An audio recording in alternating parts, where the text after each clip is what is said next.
এর নবীর উম্মতের দল। তাকওয়া এমন একটা মেডিসিন। জুলেখার নাম শুনেছেননি? ইউসুফ জুলেখার কিচ্ছা কাহিনী শুনছেননি? কোরআনে আছে না নাই তাদের ঘটনা? জুলাইখা ইউসুফের প্রতি আকৃষ্ট। ও পদ্মা আড়ালের মা, আজকে তুমি মেকআপ করে বিউটি পার্লারে গিয়ে সেজে গুজে তোমার স্বামী বিদেশ, বাবা দেখবে কে? এই যুবকদেরকে দেখার জন্য সাজে, ঠিক কিনা? জুলেখা ওই পার্লার থেকে সেজে গুজে আকর্ষণীয় চেহারা বানাইয়া ইউসুফ নবীকে অন্ধমহলের মধ্যে আটকাইয়া দিল। শুনছেন নি ঘটনা? একটু মজার ঘটনা কই, তারপর শেষে ফিনিশিং দিব। জুলেখা ইউসুফ নবীকে অন্ধমহলের মধ্যে আটকাইয়া দেয়, ডাক দিয়া বলে, ইউসুফ, তোমার যখন 7 বছর বয়স তখন থেকে আমার মধ্যে তামান্না, আকাঙ্ক্ষা, ভালোবাসা, প্রেম ভালোবাসা জন্ম হয়েছে। হে যুবক, আজকে তুমি নাপাক ভালোবাসার পিছনে দৌড়াও, আছে না নাই? যুবকরা এত পাগল, যুবকরা কেমন যেন মেয়ের জন্য ফাঁসি দেয়, বিষ খাইছি, নাউজুবিল্লাহ।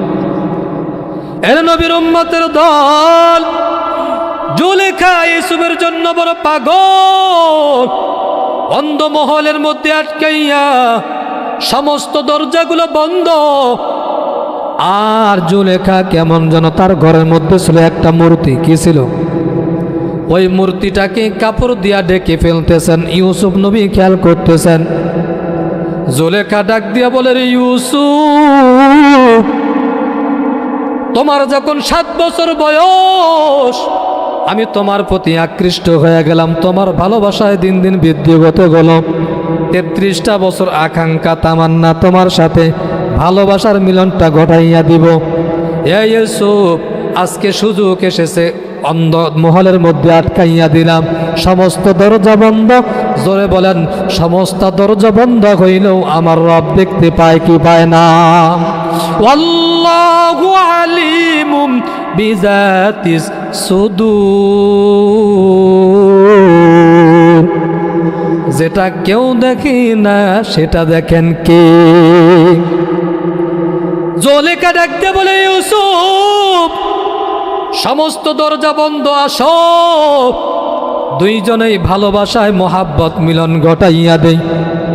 ইউসুফ নবী ডাক দিয়া বলে, জুলাইখা, তুমি যে ঘরের মধ্যে ওই কাপড় দিয়া মূর্তিটাকে তুমি ঢাকলা। জুলেখা বলে, না না, এটা মূর্তি না, এটা আমাদের খোদা। নাউজুবিল্লাহ। আরো জোরে বলেন নাউজুবিল্লাহ। ইউসুফ ডাক দিয়া বলে, জুলাইখা, ওই তোমার খোদা কি তোমাকে দেখে? বলেন তো দেখে নাকি? জুলাইখা বলে, না না, দেখে না। তাহলে তুমি কেন তার চেহারাটা ঢেকে দিলা কাপড় দিয়া? জুলাইখা ডাক দিয়ে বলে, ইউসুফ, যদিও আমার খোদা দেখি না, কিন্তু আমি যখন আপনার সাথে অবৈধ সম্পর্কে লিপ্ত হয়ে যাব, অপকর্মে লিপ্ত হইয়া যাইব, আমার চেহারাটা যখন আমার খোদার থেকে যাবে, আমি শর্মিন্দা হয়ে যাব, আমি লজ্জিত হয়ে যাব, আমার মধ্যে বড় ভয়। ইউসুফ নবী ডাক দিয়া বলে, এরে জুলাইখা, যেই খোদা তোমার, যেই মূর্তি তোমাকে দেখে না, বলে তো তোমার কথা শুনে নাকি? বলে না, শুনে না। এর ইউসুফ ডাক দিয়ে বলে, জুলাইখা, তোমার যেই খোদা তোমাকে দেখে না, যেই তোমার মূর্তি তোমার কথা শুনেও না, ওই মূর্তিকে তুমি কাপড় দিয়া ডাইকা দিলা, কেমন যেন ডাইকা দিলা, শর্মিন্দা হইয়া যাইবা, লজ্জিত হইয়া যাইবা। ইউসুফ নবী ডাক দিয়া বলে, জুলাইখা, আমারও তো একজন খোদা আছে। আমার খোদা এমন, দুনিয়ার যত অন্ধমহলের মধ্যে যাও না কেন, পানির মধ্যে যাই না কেন, বলেন আমার রব দেখবে কি দেখবে না? হ্যাঁ, আরো জোরে বলেন, দেখবে কি দেখবে না? যারা বলবে না যে দেখবে, ওই ব্যক্তির ইমানের মধ্যে ঘাটতি আছে। বলেন তো, যত অন্ধকারের মধ্যে যাই না কেন, আল্লাহ দেখে কি দেখে না? ইউসুফ নবী ডাকতে বলে, জুলাইখা, আমার রব সব কিছু দেখে, আমার মধ্যে বড় ভয়, আমার রবের চোখে কেমনে ফাঁকি দিব। ফাআইনাল্লাহ, আমার রবের চোখ ফাঁকি দেওয়ার কোনো সুযোগ আছে? আল্লাহ বলেন ইত্তাকুল্লাহ, হে দুনিয়ার মুমিন, আমি আল্লাহকে ভয় কর। এই আয়াতের মধ্যে আমার রব দুইটা আদেশ করেছেন। কয়টা আদেশ? আরো জোরে বলেন, কয়টা আদেশ? এই দুইটা আদেশ যে ব্যক্তি মানবে, আমার রব তার জন্য নগদেই দুইটা পুরস্কার রেখেছেন। সুবহানাল্লাহ। এক নাম্বার আদেশ ইত্তাকুল্লাহ, আমি রবকে ভয় করো। দুই নাম্বার আদেশ ওয়াকুলু কওলান সাদীদা, এই জবান দ্বারা যাহাও কিছু বলিবা, জবান দিয়ে যা কিছু বলবা, ও টাঙ্গাইলের মুসলমান, খবরদার মিথ্যা বলবা না, বানোয়াট কিছু বলবা না, অশ্লীল বলবা না, সঠিক বলবা, সরল বলবা। খবরদার জবানটা নিয়ন্ত্রণ করবা। জবান দিয়েছেন, জোরে বলেন কে? তাহলে দুইটা আদেশ। এক নাম্বার ইত্তাকুল্লাহ, আল্লাহকে ভয় করার জন্য বলেছেন। দুই নাম্বার জবানের হেফাজত করার জন্য বলেছেন। এই দুইটা আদেশ যে ব্যক্তি মানবে, আমার রব তার জন্য নগদেই দুইটা পুরস্কার রেখেছেন। এক নাম্বার পুরস্কার ইউসলিহ লাকুম আমালাকুম, আল্লাহ বলেন ওই ব্যক্তির ত্রুটিযুক্ত আমলকে আমার রব ত্রুটি মুক্ত করে দিবেন। সুবহানাল্লাহ। আমরা এই যে নামাজ পড়ি, রোজা রাখি, হজ করি, জাকাত দেই, জিকির করি, এগুলোর মধ্যে ভুল আছে না নাই? যেভাবে নামাজটা আদায় করার দরকার ওভাবে করতে পারি? দেখেন না, নামাজে দাঁড়িয়ে এভাবে খেয়াল করতেই আছেই, খেয়াল নাই, মশা মারতেছে। এই কাশি একজন দিলে মুসল্লি সব কাশি দেয়, বলবেন ঠিক কিনা? অতএব যেভাবে আমল করার দরকার এভাবে করতে পারি না। আমার রব জানাইয়া দেয়, দুইটা আদেশ যে ব্যক্তি মানবে, ওই ব্যক্তির জন্য নগদেই দুইটা পুরস্কার। এক নাম্বার পুরস্কার হলেন, আল্লাহ বলেন তোমার ত্রুটিযুক্ত আমলকে আমি রব ত্রুটি মুক্ত করে দিব। দুই নাম্বার পুরস্কার ওয়ায়াগফিরু লাকুম যুনুবাকুম, আমার রব জানাইয়া দেয় বান্দা তোর জিন্দেগীর সব গুনাহগুলোকে মাফ করে দিব। সুবহানাল্লাহ। আয়াতের পরের অংশের মধ্যে আমার রব জানাইয়া দেয় وَمَن يُطِعِ اللَّهَ وَرَسُولَهُ فَقَدْ فَازَ فَوْزًا عَظِيمًا, যে বা যাহারা আল্লাহ ও তার রাসূলের আনুগত্য করবে, অনুসরণ করবে, অনুকরণ করবে, আমার রব জানাইয়া দেয় তারাই চূড়ান্ত বিজয়ী, তারাই হলেন জান্নাতি। এ কালামে জিন্দা কুরআনে হাকিম, হিকমতে উলা ইয়াজালাস্তু কাদিম, জামিউল আলবা ফিল কুরআনে হাকিম, হিকমতে উলা ইয়াজালাস্তু কাদিম, জামিউল আলবা ফিল কুরআনে হাকিম, তাকাসুরাত আনহু ওয়া ফাহামুর রিজালিন। কোরআনের বাইরে থেকে কিছু বললাম। আমার রব এক নাম্বার আদেশ করেছেন ইত্তাকুল্লাহ, আল্লাহকে ভয় করার জন্য বলেছেন। এ বান্দা, ভয়ের নাম তাকওয়া, জোরে বলেন ভয়ের নাম কি? যিনি ভয় করে তাকে বলা হয় মুত্তাকি। যিনি ভয় করে তাকে কি বলা হয়? আরো জোরে বলেন। ভয়ের নাম তাকওয়া।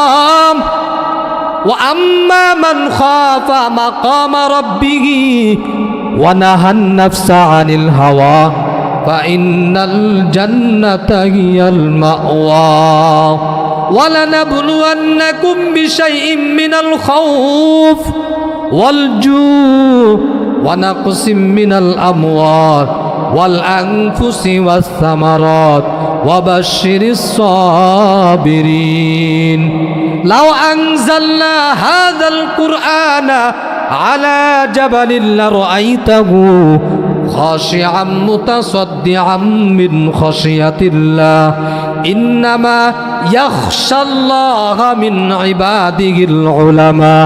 এ বান্দা তাকিয়ুন মানেও ভয়, খাউফুন মানেও ভয়, খাশিয়ুন মানেও ভয়, যদিও প্রত্যেকটার মধ্যে কিছুটা ব্যবধান রয়েছে। আল্লাহ বারবার তাকওয়ার কথা বলতেছেন এ নবীর উম্মতের দল, কারণ তাকওয়া এমন একটা সম্পদ বা পুঁজির নাম, যেই পুঁজি অর্জন করলে বিনা হিসাবে জান্নাতি। সুবহানাল্লাহ। এর নবীর উম্মতের দল, কেন আল্লাহ বারবার তাকওয়ার কথা বলে? কারণ কোরআনের শুরুতেও আল্লাহ তাকওয়ার কথা বলেছেন, যালিকাল কিতাবু লা রাইবা ফীহি হুদাল লিল মুত্তাকিন। এটা কোরআনের শুরুতে না শেষে? আরো জোরে বলেন। কোরআনের শুরুতেও তাকওয়া, ওয়াত্তাকু ইয়াওমান তুরজাউনা ফীহি ইলাল্লাহ। ভয় করো এই দিনকে, যেই দিন আল্লাহর সামনে দণ্ডায়মান হতে হবে, দাঁড়াইতে হবে। ওই দিনের নাম কিয়ামতের দিন। ওই দিনের মালিক মালিক ইয়াউমিদ্দিন। ওয়াত্তাকু ইয়াওমান তুরজাউনা ফীহি ইলাল্লাহ। কোরআন নাজিলের শেষ আয়াত, এরপরে আর কোরআন শরীফের একটা আয়াতও নাজিল হয় নাই। কোরআনের শুরুতেও তাকওয়া, কোরআন নাজিলের শেষ আয়াত তাকওয়া। এ বাবা, কোরআনের ভিতরেও তাকওয়ার কথা বলেছেন, ইন্না আকরামাকুম ইনদাল্লাহি আতকাকুম। আল্লাহর কাছে ওই ব্যক্তি সবচাইতে প্রিয় যার মধ্যে থাকবে অধিক পরিমাণে তাকওয়া, ভয়। জোরে বলেন কার ভয়? আরো জোরে বলেন কার ভয়? হরকে দারত খৌফে হকদার দিল মদাম জান্নাতুল মাওয়া দেহাতুরা মাকাম জুজবে হকসি যে মুখা আজ ইনসুজা ফজলে ও আমস্তে দর জুমলা জাহা। কোরআনের বাইরে থেকে কোনো কথা বলেছি? কোরআনের থেকে কথা বললেও তো সময় শেষ হয়ে যাবে, আয়াত শেষ হবে না। কিন্তু আজকে দুঃখ, মনের মধ্যে বড় কষ্ট লাগে। আজকে স্টেজটা মাইকটা পাইলেও কিচ্ছা কাহিনী কোনো ভিত্তি নাই, কোরআনের মধ্যেও নাই, হাদিসের মধ্যেও নাই। এ বাবা, জবান দিয়েছেন আমার আল্লাহ, এই জবান বন্ধ করার ক্ষমতা তারও আছে না নাই? আজকে মানুষকে কান্না করার জন্য মিথ্যা বানোয়াট ঘটনা। কি হবে আজকে? আপনাদের তো দূরের কথা, আমরা আলেমরাই আগে জাহান্নামের মধ্যে যাব। ওই কিয়ামতের ময়দানে আমাদের জিহ্বাগুলো কেটে ফেলা হবে। হাদিসের দোহাই দিয়া রাসূলের নামে মিথ্যা কথা বলে আছে না নাই? এরে বাবা, আমরা তো বিভিন্ন জায়গায় শেষে আলোচনা করি, শুরুর লোকদের আলোচনা শুনি, কোন আয়াতের মধ্যেও নাই, পুরা কোরআন শরীফের মধ্যেও নাই, হাদিসের মধ্যেও নাই।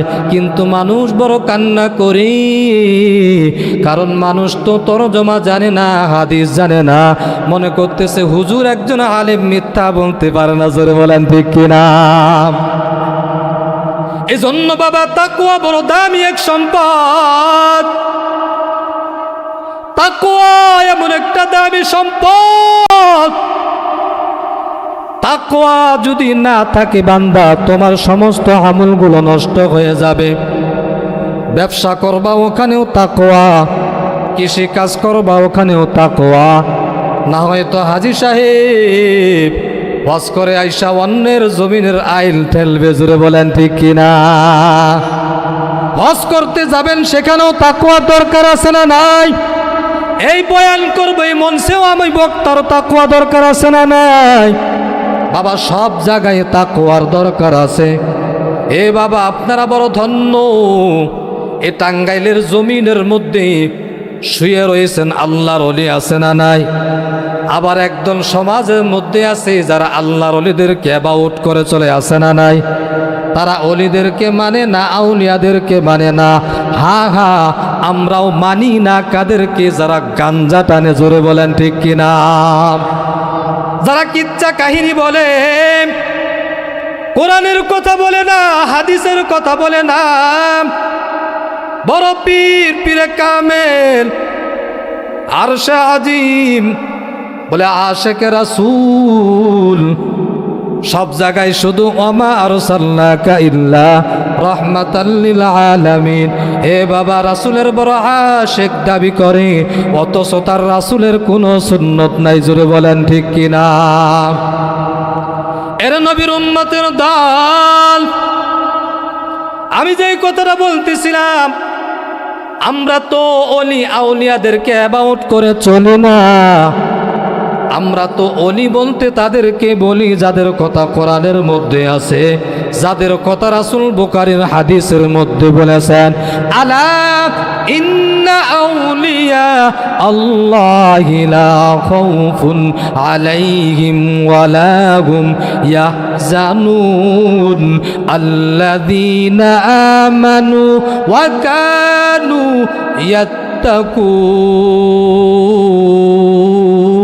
ইয়াত্তাকুন। আউলিয়ারা কারে উকবা ইখতিয়ার, জাহিলারা কারে দুনিয়া ইখতিয়ার। মাইলে মুমিন সুয়ে মুমিন নিশাওয়াত, মাইলে কাফের সুয়ে কাফের নিশাওয়াত। হে আউলিয়া একরাম, তোমাদের কোনো ভয় নাই, তোমাদের কোনো পেরেশানি নাই, তোমরাই সফল কাম হবে যদি দুইটা গুণ অর্জন করতে পারো। এক নাম্বার গুণের নাম পরিশুদ্ধ ঈমান, দুই নাম্বার গুণের নাম হলো তাকওয়া। সুবহানাল্লাহ। এই দুইটা গুণ যে ব্যক্তি অর্জন করবে, আমরা বলি এক বচনে অলি, বহু বচনে আউলিয়া। এ বাবা, আমরা তো কোনো বা গাঞ্জা করকে, কোনো ভণ্ডকে আমরা আউলিয়া বলি না, বলি নাকি? না না না। এ বাবা, আমি যেই জিনিসটা বোঝানোর জন্য এই ঘটনাটা টানলাম, বলেন তো আমার নবীর চাইতে কোনো পীর সাহেব বড়? খাজা মঈনুদ্দিন, খাজা মঈনুদ্দিন সৃষ্টি, শাহজালাল, আওয়াজ দিয়ে বলতে হবে, শাহপরান? না বাবা না, কেউ না। নবীর চাইতে দামি কেউ নাই। যদি কেউ মনে মনে ভাবে মনে হয় নবীর চাইতে দামি আমার পীর সাহেব, অটোমেটিক ইমান চলে যাবে, ম্যাডাম তালাক হয়ে যাবে। জোরে বলেন ঠিক কিনা? নবীর চাইতে দামি কেউ নাই, অথচ ওই নবীকে আমার রব জানাইয়া দেয়, ইয়া আইয়ুহান নাবিয়্যু তাকিল্লাহ ওয়ালা তুতি'ল কাফিরিনা ওয়াল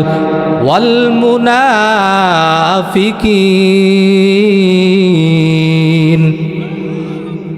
হে নবী, আপনি আমি রবকে ভয় করুন, আর কাফের এবং ইসলামের সাইনবোর্ডওয়ালা মুনাফিকদের থেকে পরহেজ করেন, দূরে থাকুন। এর নবীর উম্মতের দল, যেই নবীর কোনো গুনাহ নাই, আছে গুনাহ। যদি কোনো বদমাশ বলে, কোনো বেঈমান বলে নবীর গুনাহ আছে, ডাইরেক্ট জাহান্নামী, কাফের। জোরে বলেন ঠিক কিনা? নবীর সামনেও গুনাহ নাই, পিছনেও গুনাহ নাই। এর নবীর উম্মতের দল। আজকে সমাজের মধ্যে একদল আছে, ওলি আউলিয়া মানতে চায় না, তারা অ্যাবাউট করে চলে। এই দুনিয়ার জমিনের মধ্যে নাফরমান আছে না নাই? নাস্তিক আছে না নাই? আউল ফাউল বাউল আছে না নাই? এরে বাবা, আল্লাহ বলেন সমস্ত মানুষ না, এই মানুষের মধ্যে এক শ্রেণী হলো নিমুখ হারাম। কি নিমুখ হারাম? নিমুখ হারাম কাকে বলে? নুন খায় গুন গায় না, আল্লাহর দেওয়া সব খায়া কয় দেয়ার ইজ নো গড। যে আল্লাহকে দেখি না, ওই আল্লাহকে মানি না, এমন নাস্তিক বাংলার জমিনে আছে না নাই? এর নবীর উম্মতের দল। আমি বলতেছিলাম, আমরা তো অলি বলতে তাদেরকে বুঝি যাদের মধ্যে থাকবে দুইটা গুণ। এক নাম্বার পরিশুদ্ধ ঈমান, দুই নাম্বার তাকওয়া। এই দুইটা গুণ অর্জন করে যারা দুনিয়ার জমিনের মধ্যে বিচরণ করবে, আমার রব জানাইয়া দেয় যারা এই দুইটা গুণ অর্জন করে দুনিয়ার জমিনে বিচরণ করবে, আমার রব তাদেরকে একটা স্পেশাল পাওয়ার দান করবে, যেটা সাধারণ মানুষদেরকে দিবে না, অন্য কাউকে দিবে না। কি সে পাওয়ার, কি সে নিয়ামত? আমার আল্লাহ জানাইয়া দেয় তাদেরকে ফুরকান দিবেন। ইয়া আইয়ুহাল্লাযীনা আমানু ইন তাত্তাকুল্লাহা ইয়াজআল লাকুম ফুরকানা। মা মা'নাল ফুরকান? কি করব এই ফুরকান দিয়া? ফুরকান এটা কি খায় না মাথায় দেয়? হুয়া নূরুম মিন ইলাহিন। ফুরকান হলেন আল্লাহর পক্ষ থেকে একটা নূর। ফুরকান হলেন আল্লাহর পক্ষ থেকে একটা নূরের আলো। ফুরকান হলেন আল্লাহর পক্ষ থেকে একটা নূরের ঝলক। কি করব এই ফুরকান দিয়া? মা ফুররিকা বিহি বাইনাল হাক্কি ওয়াল বাতিল। এই ফুরকান নামক নিয়ামত দিয়া বান্দা হক বাতিল নির্ণয় করে হকের উপর চলাটা আহসান হয়ে যাবে। এর নবীর উম্মতের দল, দুনিয়ার সব মানুষ কখনো একসাথে গুমরাহি হবে না। হবে কি দলিল? দলিল কি? قال النبي صلى الله عليه وسلم لن تجتمع উম্মতি على الضلالة أبدا। মদিনাওয়ালার নবী জানাইয়া দেয় কখনো আমার সমস্ত উম্মতগুলা একসাথে গুমরাহি হবে না। সর্বদা একটা দল থাকবে যারা হকের উপর থাকবে, হকের উপর থাকবে, যদিও সংখ্যায় হয় কম। এর নবীর উম্মতের দল, এর নবীর উম্মতের দল, নবীর চাইতে দামি কেউ নাই। অথচ ওই নবীকে আমার রব জানাইয়া দেয়, হে নবী আপনি, আমি রবকে ভয় করুন। এখন আপনাদের কাছে প্রশ্ন, মানুষ কোন জিনিসটা দেখে ভয় করে? মানুষ বাঘকে দেখে ভয় করে কি করে না? করে না? নাই আপনাদের দেশে মনে করে না? করে। সাপকে দেখে মানুষ ভয় করে কি করে না? হিংস্র প্রাণী শিগল, ওই শিগল যদি কোনো একটা মানুষকে ধরে জান নিয়ে নেওয়ার আশঙ্কা আছে, এই জন্য সবাই ভয় করে। জোরে বলেন ঠিক কি না? তাহলে বাবা কুকুরকে মানুষ দেখে ভয় করে, কারণ বাঘ ভয়ঙ্কর, সাপ ভয়ঙ্কর, কুকুর ভয়ঙ্কর, শিগল ভয়ঙ্কর, এজন্য মানুষ ভয়ঙ্কর জিনিসকে দেখে ভয় করে। আমার রব যে বার যে আল্লাহকে ভয় করার জন্য বলতেছেন, তাহলে কি আল্লাহ বাঘের মতো ভয়ঙ্কর? আল্লাহ কি কুকুরের মতো ভয়ঙ্কর? আল্লাহ কি সাপের মতো ভয়ঙ্কর নাকি? জোরে বলেন। আল্লাহ বাঘের মতো ভয়ঙ্কর না। দলিল কি? আল্লাহ জানাইয়া দেয় আনার রহমান, আনার রহিম, আনাল গফফার। আমার রব জানাইয়া দেয় আমার মতো রহমান কেউ নাই, আমি রবের মতো দয়াময় কেউ নাই। আমি হলেন এমন ক্ষমা করনেওয়ালা, আমার মতো ক্ষমা করনেওয়ালা কেউ নাই। এই তিনটা সিফাত যদি কার মধ্যে থাকে, রহমান, রহিম, গফফার, তার মতো দয়াময় কেউ নাই। যেই আল্লাহকে ভয় করার জন্য বলেছেন, ওই আল্লাহ বললেন আমার মতো দয়াময় কেউ নাই। এ বান্দা, দুনিয়ার সিস্টেম, মানুষের বিবেকে কয়, আকলে কয়, বুদ্ধিয়ে কয়, সমাজে কয়, জনগণে কয়, সবাই কয় ভয়ঙ্কর জিনিসকে দেখে মানুষ ভয় করবে, এটাই স্বাভাবিক। আল্লাহ তো ভয়ঙ্কর না, আল্লাহ তো দয়াময়, আল্লাহ তো রহমান। আল্লাহকে ভয় করব কেন? এটা প্রশ্ন আসে না? নাই? আসে না? নাই? আরো জোরে বলেন, আসে না? নাই? আল্লাহকে কেন ভয় করব? আল্লাহকে ভয় করার জন্য বান্দা ব্যাখ্যা করেছেন, মুফাসসিরিন আকরাম দুইটা ব্যাখ্যা করেছেন। এক নাম্বার ব্যাখ্যা, আল্লাহকে ভয় করব কারণ হলেন আল্লাহকে ভয় করার মানে হলো আল্লাহ ভয়ঙ্কর না, তবে আল্লাহর জাহান্নামের আযাব বড় ভয়ঙ্কর। জোরে বলেন ঠিক কি না? আল্লাহকে ভয় করার ব্যাখ্যা হলো বান্দা আল্লাহর আযাবের ভয়। আল্লাহর আযাবের ভয় কেমন জানো? ওই জাহান্নামের আযাব কত কঠিন। আমার আপনার নবী, মায়ার নবী, রাহমাতুল লিল আলামিন, মায়ার নবী জানাইয়া দেয়, আমার আল্লাহ মায়ার নবীকে জানাইয়া দেয়, হে নবী, ওই যে জাহান্নামের অনেকগুলো শাস্তি রয়েছে, নবী আমার উম্মতদেরকে জানাইয়া দেয়, আরে উম্মতের শুনো, আমার আল্লাহ এরকম ভাবে আমার চাচা আবু তালেব, নবীর চাচা আবু তালেব নাম শুনছেন নি? নবীর আপন চাচা আবু তালেব এত পরিমাণ ইসলামের জন্য কুরবানি করেছে, কিন্তু কালেমা গ্রহণ করেছে নাকি? বলবেন হুজুর কেমনে আবার ইসলামের জন্য কুরবানি করলো? মায়ার নবীর জন্য কুরবানি করেছে।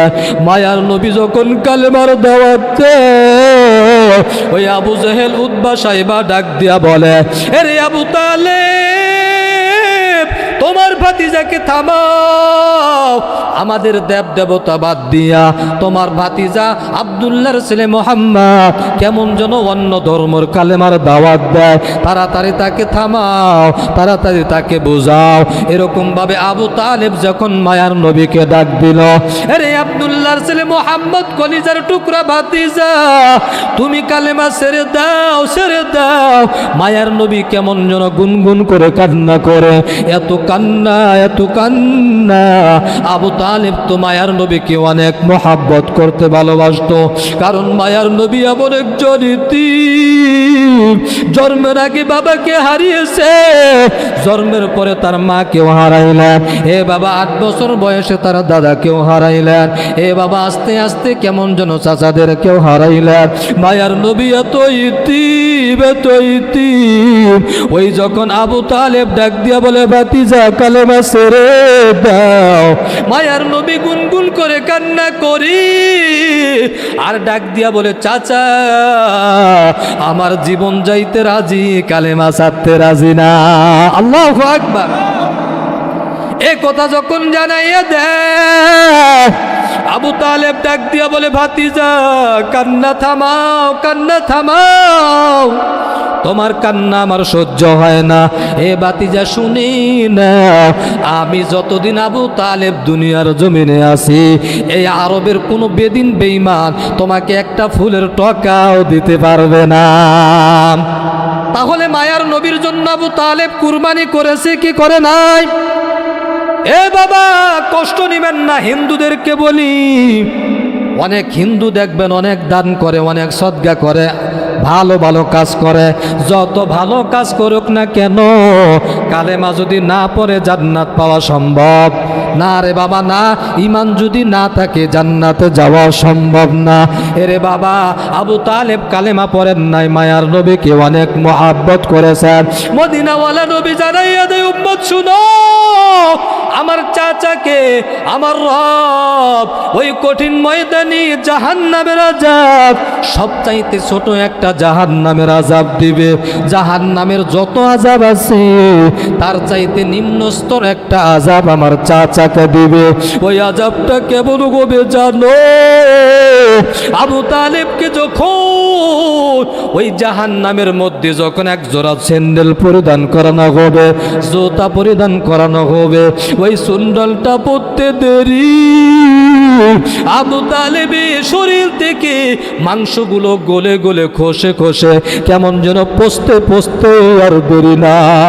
এর নবীর উম্মতের দল ওই স্যান্ডেল পরতে দেরি, কেমন যেন সমস্ত শরীরের মাংসগুলো গলে গলে কেমন যেন পায়খানা প্রসাবের রাস্তা দিয়ে বের হয়ে যাবে, আর ভাতের মারের মতো মাথার মগজগুলা টকবক টকবক করতে থাকবে। ইয়াউমা ইয়াফিরুল মারউ মিন আখি ওয়া উম্মিহি ওয়া আবি ওয়া সাহিবাতিহি ওয়া বানি, যেদিন ভাই ভাইকে চিনবে না। হে বাবা, আবু তালেবকে এত পরিমাণ শাস্তি দেওয়া হবে। আল্লাহ পাক রব্বুল আলামিন বলেন, আমি রবকে ভয় করার প্রথম ব্যাখ্যা হলো আল্লাহর আযাবকে ভয় করা। দ্বিতীয় ব্যাখ্যা মুফাসসিরিন আকরাম বলেন তো হাসর কায়েম হবে কি হবে না? আরো জোরে বলেন, আপনাদের আওয়াজে মনে হয় হবে না। হাসরে মাঠ কায়েম হবে কি হবে না? হবে। দলিল কি, প্রমাণ কি? আল্লাহ পাক রব্বুল আলামিন বলেন, লিমানিল মুলকুল ইয়াউম লিল্লাহিল ওয়াহিদুল কাহ্হার, মালিক ইয়াউমিদ্দিন, প্রতিফল দিবসের মালিক। ওই হাসরের ময়দানে আমার রব দুনিয়ার সব ক্ষমতাদেরকে ডাক দিবেন, এ বান্দা তুমি দুনিয়ায় না বড় দানশীল ছিলা, তুমি দুনিয়ায় না অনেক ক্ষমতাওয়ালা ছিলা, তুমি না এমপি ছিলা, তুমি না মন্ত্রী ছিলা, তুমি না মেম্বার ছিলা, তুমি না চেয়ারম্যান ছিলা, এ বাবা তোমার সামনে কেউ কথা বলার সাহস পাইতো না। এলাকার মধ্যে এমন কিছু ব্যক্তি আছে না নাই? আরো জোরে বলেন, আছে না নাই? আল্লাহ পাক ওই হাসরের ময়দানে সকল মানুষদেরকে একত্রিত করবেন, একত্রিত করে আমার রব কেমন যেন সমস্ত ক্ষমতাসীনদেরকে ডাক দিবে, আসো আসো আসো। আল্লাহ যখন ডাক দিবে, বলেন তো কেউ আল্লাহর সামনে যাবে? না রে বাবা, না, কেউ আল্লাহর সামনে দণ্ডায়মান হতে পারবে না। লা জবাব লা কালাম, কেউ কোনো কথাই বলতে পারবে না, কেমন যেন কোনো জবাব দিতে পারবে না। আল্লাহ পাক বলবে, আসো। তোমার না জজবা ছিল অনেক, তোমার হুঙ্কারে না মানুষ থরথর করে কাঁপতো, তোমার একটা স্বাক্ষর না কোটি কোটি টাকা নস্কান হয়ে যাইত। আসো আসো আসো, আজকে আমি রবের সামনে দাঁড়াও। একজনও দাঁড়াইবে না। আল্লাহ পাক রব্বুল আলামিন যখন কেউ কোনো জবাব দিবে না, যখন কেউ দাঁড়াইবে না, কেমন যেন সবার মাথাগুলো নিচের দিকে হয়ে যাবে, কেমন যেন সবার চেহারাটা নিচে। আল্লাহ পাক রব্বুল আলামিন ওই সময়ের মধ্যে আমার রব কহারিয়াতের মেজাজ একটা জজবা নিয়া, বিকট চেহারা নিয়া আল্লাহ পাক রব্বুল আলামিন বিচার শুরু করবেন। ওই দিনের মালিক হলেন, জোরে বলেন কে? আরো জোরে বলেন কে? আরো জোরে বলেন কে? ওই দিনের মালিক আমার রব। আমার রব সিংহাসনের মধ্যে বসবেন, বিচারের জন্য এমন কঠিন হুঙ্কার দিবেন, লিল্লাহিল ওয়াহিদুল কাহ্হার, আল্লাহ কাহ্হারিয়াতের আওয়াজ দিয়া দিবেন। আল্লাহ বলেন, আল্লাহ ভয়ঙ্কর না, মানে আসলেই আল্লাহ ভয়ঙ্কর, জোরে বলেন ঠিক কিনা? এর নবীর উম্মতের দল, এই তাকওয়া, আমার বিষয় ঠিক আছে তো নাকি? কোরআন দিয়ে বলতেছি তো না হাদিস দিয়ে বলতেছি? বানোয়াট কিচ্ছু বলতেছি না, তাফসির থেকে বলবো। যদি কেউ চ্যালেঞ্জ করেন, একবার তাফসিরে কিতাব খুলে দেখায় দিব। আমার রব ডাক দিয়ে বলেন, এ নবীর উম্মতের দল, মদিনাওয়ালার নবী জানাইয়া দেয়, তাকওয়ার এত দাম, এত দাম। তাকওয়া যার মধ্যে ঢুকবে বাবা, ওই বান্দা দুনিয়ার মধ্যে দামি বানায়া দিবেন কে? আল্লাহু লা ইলাহা ইল্লা হুয়াল হাইয়ুল কাইয়্যুম। এই কালামে জিন্দা কুরআনে হাকিম, হিকমতে উলায়া জালাস তু কাদিম, জামিউল আলবা ফিল কুরআনে হাকিম, তাকাসুরাত আনহু ওয়া ফাগা মুরজালিন, বাখা কুরআন কালামুল্লাহ বশনু কদিমাসতি কদিমাসতি লায়নুর। এর নবীর উম্মতের দল, তাকওয়া যার মধ্যে থাকবে, আমার রব জানাইয়া দেয়, ওই বান্দাকে আল্লাহ দুনিয়াও দামি সম্মানিত করবেন, আখিরাতেও তাদেরকে সম্মানিত করবেন। এরে বাবা, আপনারা যদি জেনে থাকেন, নাম যদি শুনে থাকেন, যদি জেনে থাকেন, খলিফাতুল মুসলিমিন ওমরের নাম শুনছেননি? আর জোরে বলেন, কে সে ওমর? যে ওমর এক রাস্তা দিয়ে হাঁটলে 40 দিন পর্যন্ত ওই রাস্তায় মিস্টার ইবলিস যাইতো না। সুবহানাল্লাহ। উমর নরম না গরম? আরো জোরে বলেন, কেমন গরম? বলে উমরের কথার আগে তরবারি চলতো। এই সে ওমর, ওয়াত্তজাহানের শাসক, ওয়াত্তজাহানের শাসক খলিফাতুল মুসলিমিন ওমর। ওয়াত্তজাহানের শাসক হওয়ার পর তার এলাকাটা পরিচালনা করলেন দিনের বেলা। রাত্রি যখন হয়ে যায়, সবাই যখন বিছানার সাথে পিঠটা লাগাইয়া দেয়, খলিফাতুল মুসলিমিন ওমর কেমন যেন ওই খাটের সাথে তক্তার সাথে বিছানাটা লাগায় না, পিঠটা লাগায় না বাবা, বিছানার সাথে পিঠটা লাগায় না। খলিফাতুল মুসলিমিন ওমরের ভাই, যদি আমার রাজ্যের মধ্যে যদি একটা পিপিলিকাও যদি না খেয়ে মারা যায়, একটা কুকুরও যদি না খেয়ে মারা যায়, তাহলে আমি উমরকে ওই কাঠগড়ায় হাজিরা দিতে হবে। জোরে বলেন ঠিক কিনা? আজকে আমাদের দেশের দেখেন যারা পরিচালনা করে, এর বাবা কথাগুলা যদিও তিতা লাগবে, সত্য কথা শুনতে একটু তিতা লাগবে। জোরে বলেন ঠিক কিনা? আজকে ডক্টর ইউনূস দেশ চালাইতেছে, সক্ষম না অক্ষম? অক্ষম, সক্ষম না। এরে বাবা, বাংলাদেশের মধ্যে যারাই অতীতে দেশ চালাইলে সক্ষম না, সম্ভব না। যতদিন না কোরআনে রাষ্ট্র কায়েম হয়, ততদিন পর্যন্ত আমানত দেশের মধ্যে হবে না। জোরে বলেন ঠিক কিনা? খলিফাতুল মুসলিমিন ওমর ওয়াত্তুজাহারের শাসক, রাত্রি যখন গভীর হয়, আমাদের দেশের সরকার রাত্রি যখন গভীর হয় নাইট ক্লাব, জোরে বলেন ঠিক কিনা? তখনই দুর্নীতি, তখনই জেনা, তখনই জুলুম, তখনই নির্যাতন। আমার খলিফাতুল মুসলিমিন ওমর রাত্রি যখন গভীর হয়, কেমন যেন তার খাদেম আসলামকে নিয়া ওই মক্কার জমিনে, মদিনার জমিনের মধ্যে অলিতে গুলিতে হাঁটে, সবাই ঘুমিয়ে যায়। খলিফাতুল মুসলিমিন ওমর কেমন যেন বিছানার সাথে পিঠটা লাগায় না, ওই মক্কা নগরীর মধ্যে অলিতে গলিতে হাঁটে। কে যেন না খেয়ে আছে, কে যেন কোন সমস্যার মধ্যে আছে, না জানে কোন বিপদের মধ্যে পড়ে গেল, না জানে কি অসুস্থতার মধ্যে পড়ে গেল, না জানি কার কোন সমস্যা। আর আমাদের বাংলাদেশের মধ্যে হলো নির্বাচনের আগে এমপিও ঘরের মধ্যে ঢুকে, নির্বাচনের পরে মেম্বারও গরিবের ঘরে ঢুকে না। জোরে বলেন ঠিক কিনা? এর নবীর উম্মতের দল, গভীর মনোযোগ দিয়ে শুনবেন, কান শোক করলে হবে না বাবা, দিলের কান দিয়ে শুনেন। খলিফাতুল মুসলিমিন ওমর সমস্যা দেখে বেড়াইতে যান, রাত্রি হয়ে গেছে, গভীর রাত্রি যখন হয়ে যায়, খলিফাতুল মুসলিমিন ওমর কেমন যেন পাহাড়ের চাপায় রাস্তা দিয়ে হাঁটে গেল। দূর থেকে দেখতে পায় কেমন যেন একটু মিটি মিটি আলো, আর কেমন যেন গুনগুনে কান্নার আওয়াজ। খলিফাতুল মুসলিমিন ওমর সামনের দিকে অগ্রসর, যাইতে যাইতে একটা ঘরের মধ্যে মিটি মিটি আলো আর কেমন যেন কান্নার আওয়াজ। ঘরের সামনে গিয়া সালাম দেয়, আসসালামু আলাইকুম ইয়া আহলাল বাইত। এজন্য বাবা, আপনি যদি গভীর রাত্রে অথবা দিনে কারো বাড়িতে যান, আগে সালাম দিবেন ঘরওয়ালাকে। জোরে বলেন ঠিক কিনা? এটা তো সাহাবায়ে কেরামরা শিক্ষা দিয়েছেন, মদিনাওয়ালা নবী শিক্ষা দিয়েছেন। খলিফাতুল মুসলিমিন ওমর সালাম দেয়, কোনো আওয়াজ নাই। কারণ আপনি গভীর রাত্রে যদি কোনো একজন মহিলার বাড়িতে যান, যদি ভাবি বলে ডাক দেন, ঝামেলা আছে না নাই? বোন বলে ডাক দিলে ঝামেলা আছে না নাই?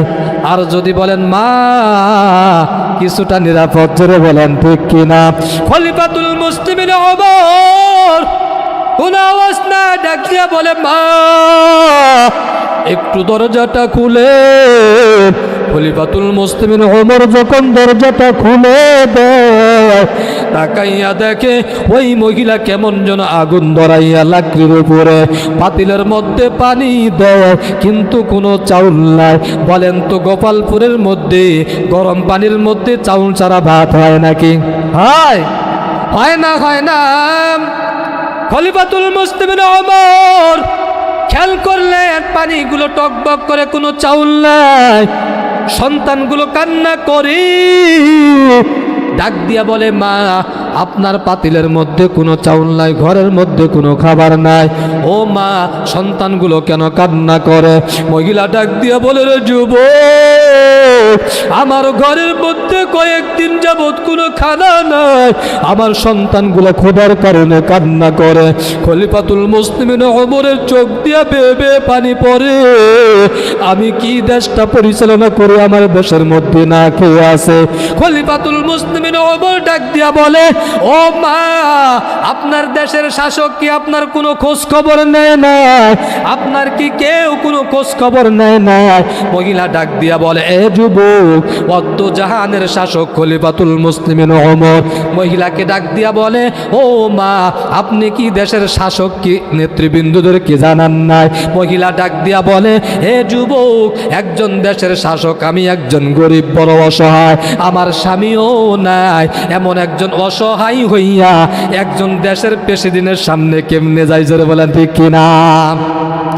আমি বড় গরিব, আমি গরিবের ঘরে কেমনে ওই অদ্দ জাহানের শাসক, কেমনে আমি গরিবের ঘরের মধ্যে খোঁজ খবর নিতে আসবে? এটা হতে পারে না। এ কথা বলার পর খলিফাতুল মুসলিমিন ওমরের চোখ দিয়া বেবে কেমন যেন পানি পড়ে। খলিফাতুল মুসলিমিন ওমর ডাক দিয়া বলে, মা, একটু অপেক্ষা করি, একটু দাঁড়ান, একটু অপেক্ষা করেন, আমি আসতেছি। খলিফাতুল মুসলিমিন ওমর ওই ঘর থেকে দৌড় দিয়া কেমন যেন বাইতুল মালের মধ্যে চলে যায় মদিনায়। বাইতুল মালের চাবি হযরতে বেলাল রাদিয়াল্লাহু তাআলা আনহুর কাছে। এরে বেলাল, দরজাটা খুলো। বেলাল রাদিয়াল্লাহু তাআলা আনহু যখন বাইতুল মালের দরজা খুলে দেয়, খলিফাতুল মুসলিমিন ওমর ওই বাইতুল মালের গুদাম ঘরে ঢুকে কেমন যেন একটা ফ্রেশ একটা রাটার বস্তা কাদের মধ্যে নিয়ে নেয়। কাদের মধ্যে যখন নিয়ে নেয়, তার সফর সঙ্গে খাদেম আসলাম ডাক দিয়া বলে, ও অদ্দ জাহানের শাসক খলিফাতুল মুসলিমিন ওমর, আমি একজন খাদেম থাকা সত্ত্বেও আমি খাদেমের সামনে একজন মুনিব কখনো আটার বস্তা নিতে পারে না। জোরে বলেন ঠিক কিনা? যদি ডক্টর ইউনূস কোনো কারণে আমাদের এই সমাজের মধ্যে আসে, বাবা আপনার ঘরে সব পুইরা গেল, এক বস্তা চাউল নিয়ে আসছে, গাড়ি থেকে নামাইয়াও তো কোনোদিন ডক্টর ইউনূস আপনার ঘরে দিবে না? দিবে? দিবে? মেম্বার সাহেব তো দিবে না, অন্য লোক দিয়ে দেওয়া হবে। ঠিক কিনা? খলিফাতুল মুসলিমিন ওমর নিজের কাঁধে আটার বস্তা হাজির। আসলাম খাদেম ডাক দিয়া বলে, ও খলিফাতুল মুসলিমিন ওমর, এটা হতে পারে না, পারে না, পারে না, এটা আমার কাদের মধ্যে দিয়া দেন। খলিফাতুল মুসলিমিন ওমর ডাক দিয়া বলে, খাদেম আসলাম, শুনো, ওই কঠিন মুসিবতের সময় যেদিন কেউ কাউকে চিনবে না, স্বামী স্ত্রীকে চিনবে না, সন্তান মা বাবাকে চিনবে না, মা বাবা সন্তানকে চিনবে না, নেতা কর্মীদেরকে চিনবে না, ইমাম সাহেব মুসল্লিদেরকে চিনবে না, বক্তা শ্রোতাদেরকে শুনবে চিনবে না। ইয়াউমা ইয়াফিরুল মারউ মিন আখিহি ওয়া উম্মিহি ওয়া আবি ওয়া সাহিবাতিহি ওয়া বানি। খলিফাতুল মুসলিমিন ওমর ডাক দিয়ে বলে, আসলাম, আমি যদি ওই কঠিন মুসিবতের সময় একটা নেকির জন্য যদি আটকাইয়া যায়, আসলাম তুমি গ্যারান্টি দাও তোমার একটা নেকি দিবা। সুবহানাল্লাহ। খলিফাতুল মুসলিমিন ওমর 10 জন সাহাবী দুনিয়ার মধ্যে জান্নাতের সার্টিফিকেট পেয়েছেন। জান্নাতের সার্টিফিকেট পাওয়া সাহাবী একজন আবু বকর রাদিয়াল্লাহু তাআলা আনহু, ওমর রাদিয়াল্লাহু তাআলা আনহু, উসমান, আলী, এরকম 10 জন সাহাবী দুনিয়ার মধ্যে জান্নাতের সার্টিফিকেট পেয়েছেন। জান্নাতের সার্টিফিকেট পাওয়া ওমর ডাক দিয়ে বলে, আসলাম, ওই কঠিন মুসিবতের সময় যদি আমি যদি আটকে যাই একটা নেকির কারণে, যদি তুমি আমাকে একটা নেকি দাও, এই ওয়াদা করতে পারো, তাহলে তোমার কাছে আটার বস্তাটা দিয়ে দিব। আর যদি না পারো, আমাকে জাহান্নাম থেকে বাঁচতে দাও। সুবহানাল্লাহ, আল্লাহু আকবার। খলিফাতুল মুসলিমিন ওমর এই কথা বলার পর আসলাম ডাক দিয়া বলে, ও খলিফাতুল মুসলিমিন ওমর, আমার মনের মধ্যে বড় ভয়, আমি কেমনে বাঁচবো? ইয়া নাফসি ইয়া নাফসি, নবীরা পর্যন্ত নাফসি নাফসি করবে। না ওমর না, আমি একটা নেকিও দিতে পারবো না। ওমর রাদিয়াল্লাহু তাআলা আমি ডাক দিয়া বলে, আসলাম তাড়াতাড়ি আমার কাঁধের মধ্যে আটার বস্তাটা উঠাইয়া দাও। আটার বস্তা উঠাইয়া খলিফাতুল মুসলিমিন ওমর কষ্ট করে করে করে কেমন যেন ওই মহিলার ঘরের মধ্যে গিয়া হাজির। ডাক দিয়া বলে, মা, ওই আটার যে পানিগুলা যে গরম করতেছিল, টকবক করতেছিল, খলিফাতুল মুসলিমিন ওমর আটার বস্তাটা খুলিয়া আটা নিজে দিয়া কেমন যেন খামিরা বানাইয়া উটি বানাইয়া ওই মহিলার দুইটা সন্তানের মুখের মধ্যে দেয়। মহিলাও তৃপ্তি সহকারে খায়। আর ডাক দিয়া বলে, ও মা, এই যে আটাগুলো দিয়ে গেলাম, খাবারগুলো দিয়ে গেলাম, এগুলা শেষ হওয়ার আগে আপনি আমার অমুক ঠিকানার মধ্যে যাবেন। কিন্তু তার পরিচয় দেয় নাই। এই কথা বলার পর ওই মহিলা ডাক দিয়া বলে, যুবক, যদি আমার দেশের যদি শাসক খলিফাতুল মুসলিমিন ওমর না হইয়া তুমি যদি যুবক হইতা, কতই না আমাদের জন্য ভালো হইতো। সুবহানাল্লাহ। কাকে বলতেছে? খলিফাতুল মুসলিমিন ওমরকে বলতেছেন। এরে ওমর, কেমন সে ওমর? মহিলা ডাক দিয়া বলে, যুবক, যদি আমার দেশের শাসক ওই অত্ত জাহানের শাসক যদি উমর না হইয়া যদি তুমি যুবক হইতা, কতই না ভালো হইতো। এ কথা বলার পর যখন উমর রাদিয়াল্লাহু তাআলা আনহু চলে যাবেন, মহিলা ডাক দিয়া বলে, যুবক, আমি যে উমরের নামে তোমার কাছে নালিশ দিলাম, একটু বিচার দিলাম, খবরদার বাবা এই কথাটা উমরকে জানাইও না। যদি জানাইয়া দাও, আমার এই দুইটা সন্তান ইতিম হয়ে যাবে, আমার গর্দানটা কেটে ফেলবে। কারণ উমর এমন একজন মেজাজের লোক, তার সামনে হক কথা বলার কারো সাহস নাই। জোরে বলেন ঠিক কিনা? এর নবীর উম্মতের দল, মহিলা কথা বলতে দেরি, ওমরের চোখ দিয়া বে বে পানি পড়ে। ওমর ডাক দিয়ে বলে, মা, আজকের মতো আমি বিদায় নেই। ও মা, আপনার আটাগুলো শেষ হইলে আপনি অমুক ঠিকানার মধ্যে চলে যাবেন। খলিফাতুল মুসলিমিন ওমর মহিলার বাড়ি থেকে বের হয়ে পরের দিন সকালবেলা সিংহাসনের মধ্যে বসে তার নেতা কর্মদেরকে ডাক দিয়া বলে, এ আমার দলের লক্ষণ, অমুক পাহাড়ের চিপার মধ্যে ভাঙ্গা একটা ঘরের মধ্যে একজন অসহায় মহিলা দুইটা সন্তান নিয়া বড় কষ্টের মধ্যে আছে, যাও যাও তাড়াতাড়ি আমি উমরের সিংহাসনের মধ্যে নিয়ে আসো। সুবহানাল্লাহ। যখন কয়েকজন মিলে চলে যায়, সাহাবায়ে কেরাম গিয়া বলে, বা আপনাকে খলিফাতুল মুসলিমিন ওমর ডেকেছেন। এ কথা বলতে দেরি মহিলার মনটা কেমন যেন আত্মাটা কেঁপে উঠেছে। হায় হায়, গতকাল যেই যুবকের কাছে উমরের নামে বিচার দিলাম, আজকে মনে হয় ওই যুবক গিয়া উমর জানাইয়া দিছে আমি মহিলা তার কাছে নালিশ করেছি। আল্লাহু আকবার। মহিলার মধ্যে বড় ভয়, মহিলা কান্না করে, ও পদ্মার আড়ালের মা গো, ও পদ্মার আড়ালের মা, ও বনমালীর মহিলা, ও যুবক ভাই, ও বৃদ্ধ বাবা, দেখেন ওমর রাদিয়াল্লাহু তাআলা আনহুর কেমন ভয়। ওই মহিলা কেমন যেন ভীত অবস্থায় হয়ে গেলেন, কেমন যেন ভয়, কেমন যেন ভয়। যেহেতু একজন দেশের প্রেসিডেন্ট ডেকেছেন, যেতেই তো হবে। জোরে বলেন ঠিক কিনা? যদি ডক্টর ইউনূস আমাকে ডাক দেয়, এখন যাব কিনা? যাইতেই হবে, না হয়তো পুলিশ প্রশাসন পাঠিয়ে দিবে। জোরে বলেন ঠিক কিনা? খলিফাতুল মুসলিমিন ওমর যেতে বলেছেন, না যাওয়ার কোনো সুযোগ নাই, যাইবেন, কিন্তু মনের মধ্যে বড় ভয়। আজকে মনে হয় আমার সন্তানগুলো এতিম হয়ে যাবে, আমার গর্দানটা কেটে ফেলবে। ওই মহিলা যখন এক পা দুই পা করে আগায়, কেমন যেন আরো চেহারাটা বিকট হয়ে যায়, ভয়ঙ্কর হয়ে যায়। আস্তে আস্তে এক পা দুই পা হেঁটে হেঁটে যখন ওই খলিফাতুল মুসলিমিন ওমরের সিংহাসনের মধ্যে চলে যায়, ওই মহিলা দূর থেকে কেমন যেন দেখতে পায় গতকালের সেই যুবক। সুবহানাল্লাহ। আরো জোরে বলেন সুবহানাল্লাহ। মহিলা দেখতে পায় গতকাল রাতের যুবক এটা আর কেউ না, এটা হলেন আমাদের অদ্য জাহানের শাসক খলিফাতুল মুসলিমিন ওমর। কিন্তু মনের মধ্যে বড় ভয়। গতকাল ওমরের নামে নালিশ করলাম, হায় হায় আজকে মনে হয় আমার একটা চূড়ান্ত বিচার হয়ে যাবে, আজকে মনে হয় চূড়ান্ত আমার নামে ফয়সালা হয়ে যাবে। মহিলার চেহারার দিকে যখন তাকায় ওমর রাদিয়াল্লাহু তাআলা আনহু দেখতে পায় একটু মনের মধ্যে বড় ভয়, কান্নার ছাপ দেখা যায়। ডাক দিয়া বলে, ও মা, আপনার কোনো টেনশন নাই, আপনার কোনো পেরেশানি নাই মা, আপনার কোনো পেরেশানি নাই। সিংহাসন থেকে খলিফাতুল মুসলিমিন ওমর নেমে ওই ওমরের মাথার মধ্যে একটা পাগড়ি, ওই পাগড়িটা সাথে সাথে খুলে ফেললেন। খুলে একটা পাগড়ির মাথা কেমন যেন খলিফাতুল মুসলিমিন ওমরের মধ্যে এরকম ভাবে পেঁচাই একটা বান দিলেন, আর একটা মাথা ওই মহিলার হাতের মধ্যে ধরাইয়া দিলেন। আর ডাক দিয়া বলে, ও মা, আপনি আমাকে সারা আরবের অলিতে গলিতে রাস্তায় রাস্তায় আমাকে টেনে হেসড়ে ঘেসড়ে আপনি মানুষের সামনে বিচার দিবেন। আমি ওমর আপনার খোঁজ খবর রাখতে পারি নাই, আমি আপনার খোঁজ খবর নিতে পারি নাই। আপনি আমার জন্য কষ্ট করেছেন, না খেয়ে থাকছেন, আপনার সন্তানগুলো ক্ষুধার্ত অবস্থায় থাকছেন।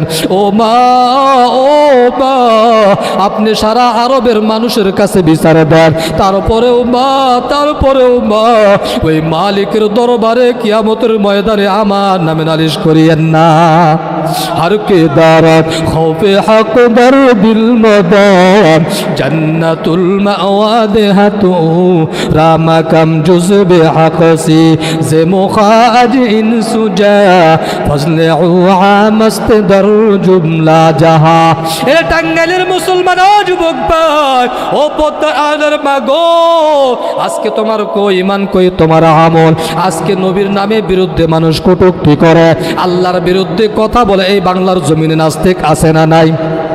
বাবা কষ্ট নেবেন না, আপনি যে কোনো দলের হইতে পারেন, আপনি আওয়ামী লীগ করতে পারেন, বিএনপি করতে পারেন, আপনি জামাত করতে পারেন, শিবির করতে পারেন, আপনি খেলাফত করতে পারেন, যেই দলের হন না কেন, যদি কোনো বান্দা কোনো বেঈমানও যদি আমার রবের বিরুদ্ধে কথা বলে আমরা কোনো ছাড় দেব নাকি? ছাড় দিবেন কখনো না, ঠিক কিনা?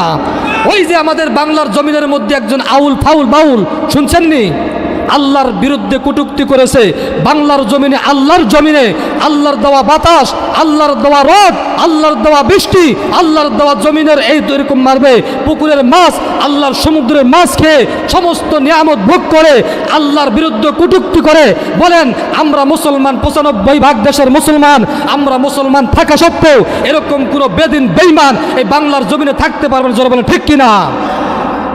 খবরদার, সাবধান, সাবধান।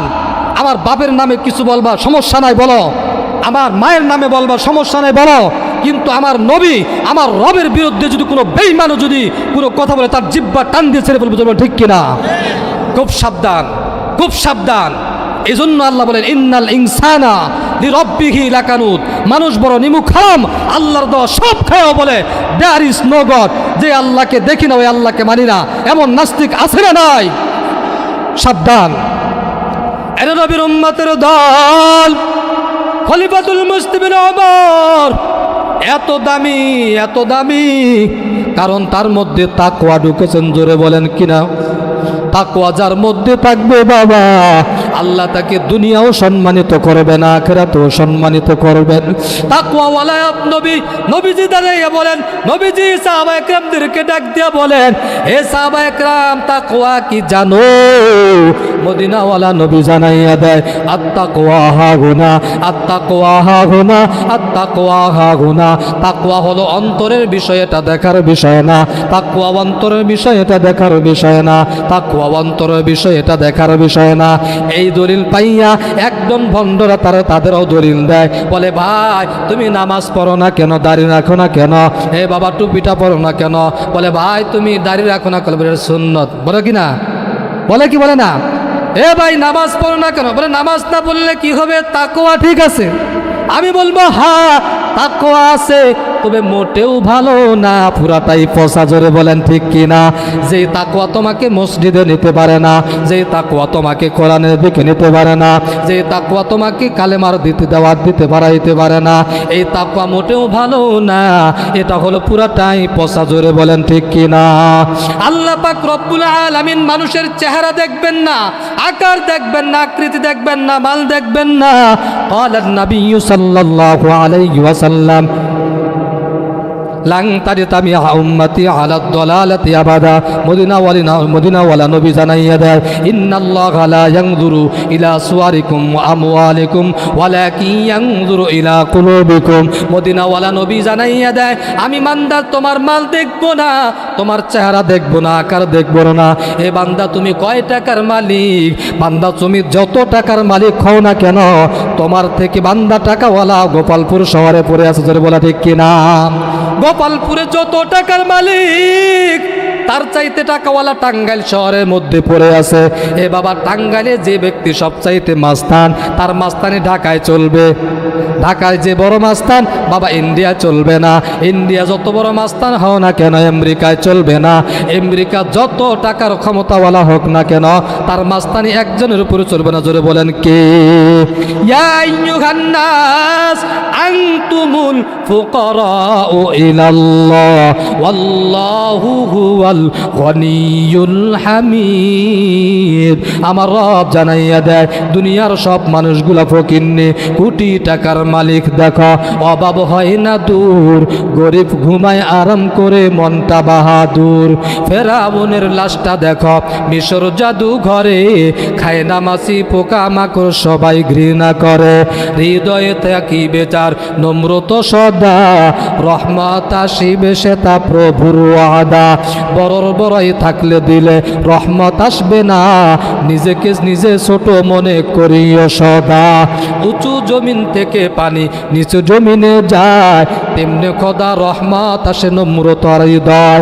ভোগ বিলাসের বাড়ি গাড়ি পরে রবে সব, ভোগ বিলাসের বাড়ি গাড়ি পরে রবে সব। থাকতে সবাই স্মরণ করো আল্লাহ আমার রব, আমাদের রবকে। আর জোরে বলেন আমাদের রবকে। ইন্নাল্লাযীনা ক্বালু রাব্বুনাল্লাহু সুম্মা ইসতাকামু ফালা খাউফুন আলাইহিম ওয়ালা হুম ইয়াহজানুন। এ বান্দা, যারা বলবে আমার রব আল্লাহ, আর এই কথার উপরে ইস্তেকামাত থাকবে, অটল থাকবে, আল্লাহ বলে ফালা খাউফুন ফিদ দুনিয়া ওয়ালা হুম ইয়াহজানুনা ফিল আখিরাহ। তাদের দুনিয়াতেও কোনো ভয় নাই, আখিরাতেও তাদের কোনো পেরেশানি নাই। আমি যে লম্বা করব না, বিষয় সংক্ষিপ্ত করে ফেলবো। এ টাঙ্গাইলের মুসলমান, আমি যেই বিষয়ের উপর ধরেছি তাকওয়া, তাকওয়ার গুণ যার মধ্যে থাকবে, ওই ব্যক্তি বান্দা যতক্ষণ পর্যন্ত তাকওয়া তার মধ্যে থাকবে, যার মধ্যে থাকবে তাকওয়া, আল্লাহর কাছে বড় দামি হয়ে যাবে। মদিনাওয়ালার নবী ওই আরবের বাইতুল্লাহর কিনারায় বসে বড় বড় আরবের কেমন যেন বেদিন বেঈমান সম্মানিত ব্যক্তিবর্গদেরকে নিয়ে একটা মিটিং করতেছে, তাদেরকে দাওয়াত দিবে, কালেমার দাওয়াত। মদিনাওয়ালার নবীর মধ্যে বড় ফিকির, হয়তোবা তাদেরকে কালেমার দাওয়াত দিলে মনে হয় ইসলাম গ্রহণ করবে। মায়ার নবী যখন ওই বেদিন বেঈমানদের সাথে যখন কথা বলতেছেন, ইতিমধ্যে নবীর একজন অন্ধ সাহাবী, দরিদ্র একজন সাহাবী, গরিব অসহায় একজন সাহাবী উম্মে মাকতুমা এসে হাজির, সালাম দেয়, আসসালামু আলাইকুম ইয়া রাসূলুল্লাহ। মদিনাওয়ালা নবী কেমন যেন সালামের জবাবটা হালকাভাবে নেয়, তেমনটা মনোনিবেশন হয় না। মদিনাওয়ালা নবী ওই আরবের বেদিন বেঈমানদের দিকে তাকাইয়া গল্প করতেছে।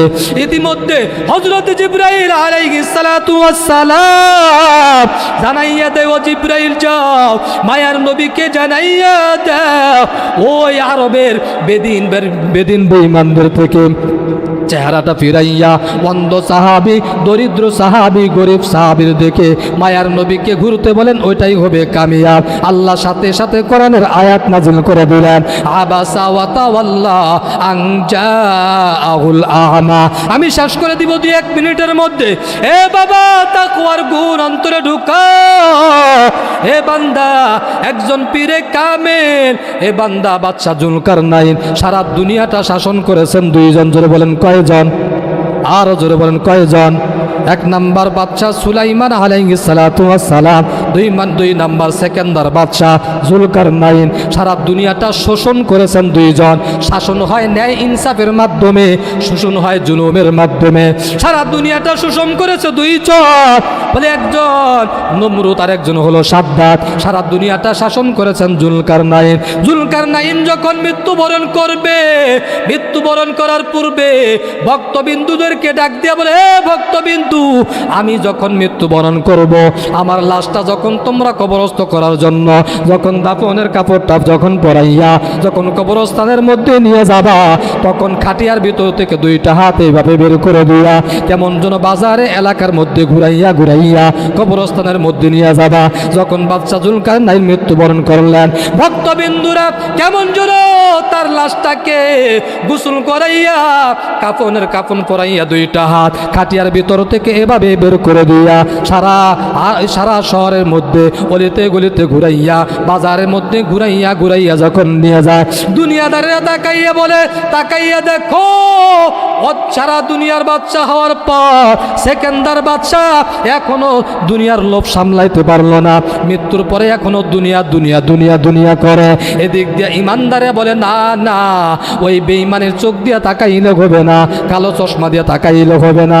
সারা দুনিয়ার বাদশা সেকেন্দার বাদশা সারা দুনিয়ার মানুষদেরকে সবক দিয়া দেয়, এর দুনিয়ার মানুষ তাকাইয়া দেখো, আমি সারা দুনিয়ার বাদশা হওয়ার পর আমি খালি হাতে কবরে রওনা করেছি। এ জীবনে না করিলাম বন্দেগী, এ জীবনে না করিলাম বন্দেগী, গুনাহ করে কাটাইলাম জিন্দেগি, গুনাহ করে কাটাইলাম জিন্দেগি। তওবা করে কত তওবা ভাঙ্গিলাম, অবশেষে খাটি তওবা করিলাম। এরে শিমলার মুসলমান, আর জীবনে নামাজ বাদ দিব না, এ বান্দা গুনাহ করব না, মা বাবার সাথে বেয়াদবি করব না, দাড়িটাকে কামাইব না, এ বাবা নবীর সুন্নাতকে বৃদ্ধাঙ্গুলি দেখাইব না, শিক্ষকের সাথে বেয়াদবি করব না, মোবাইলের পিছনে পড়ব না। এ বাবা যদি খাটি তওবার নিয়ত হয়, দুটা হাত মালিককে দেখাইয়া দাও। নারায়ে তাকবীর। আল্লাহ আমাদের হাতকে কবুল করেন, আমিন। সকলে হাত নামান একটু।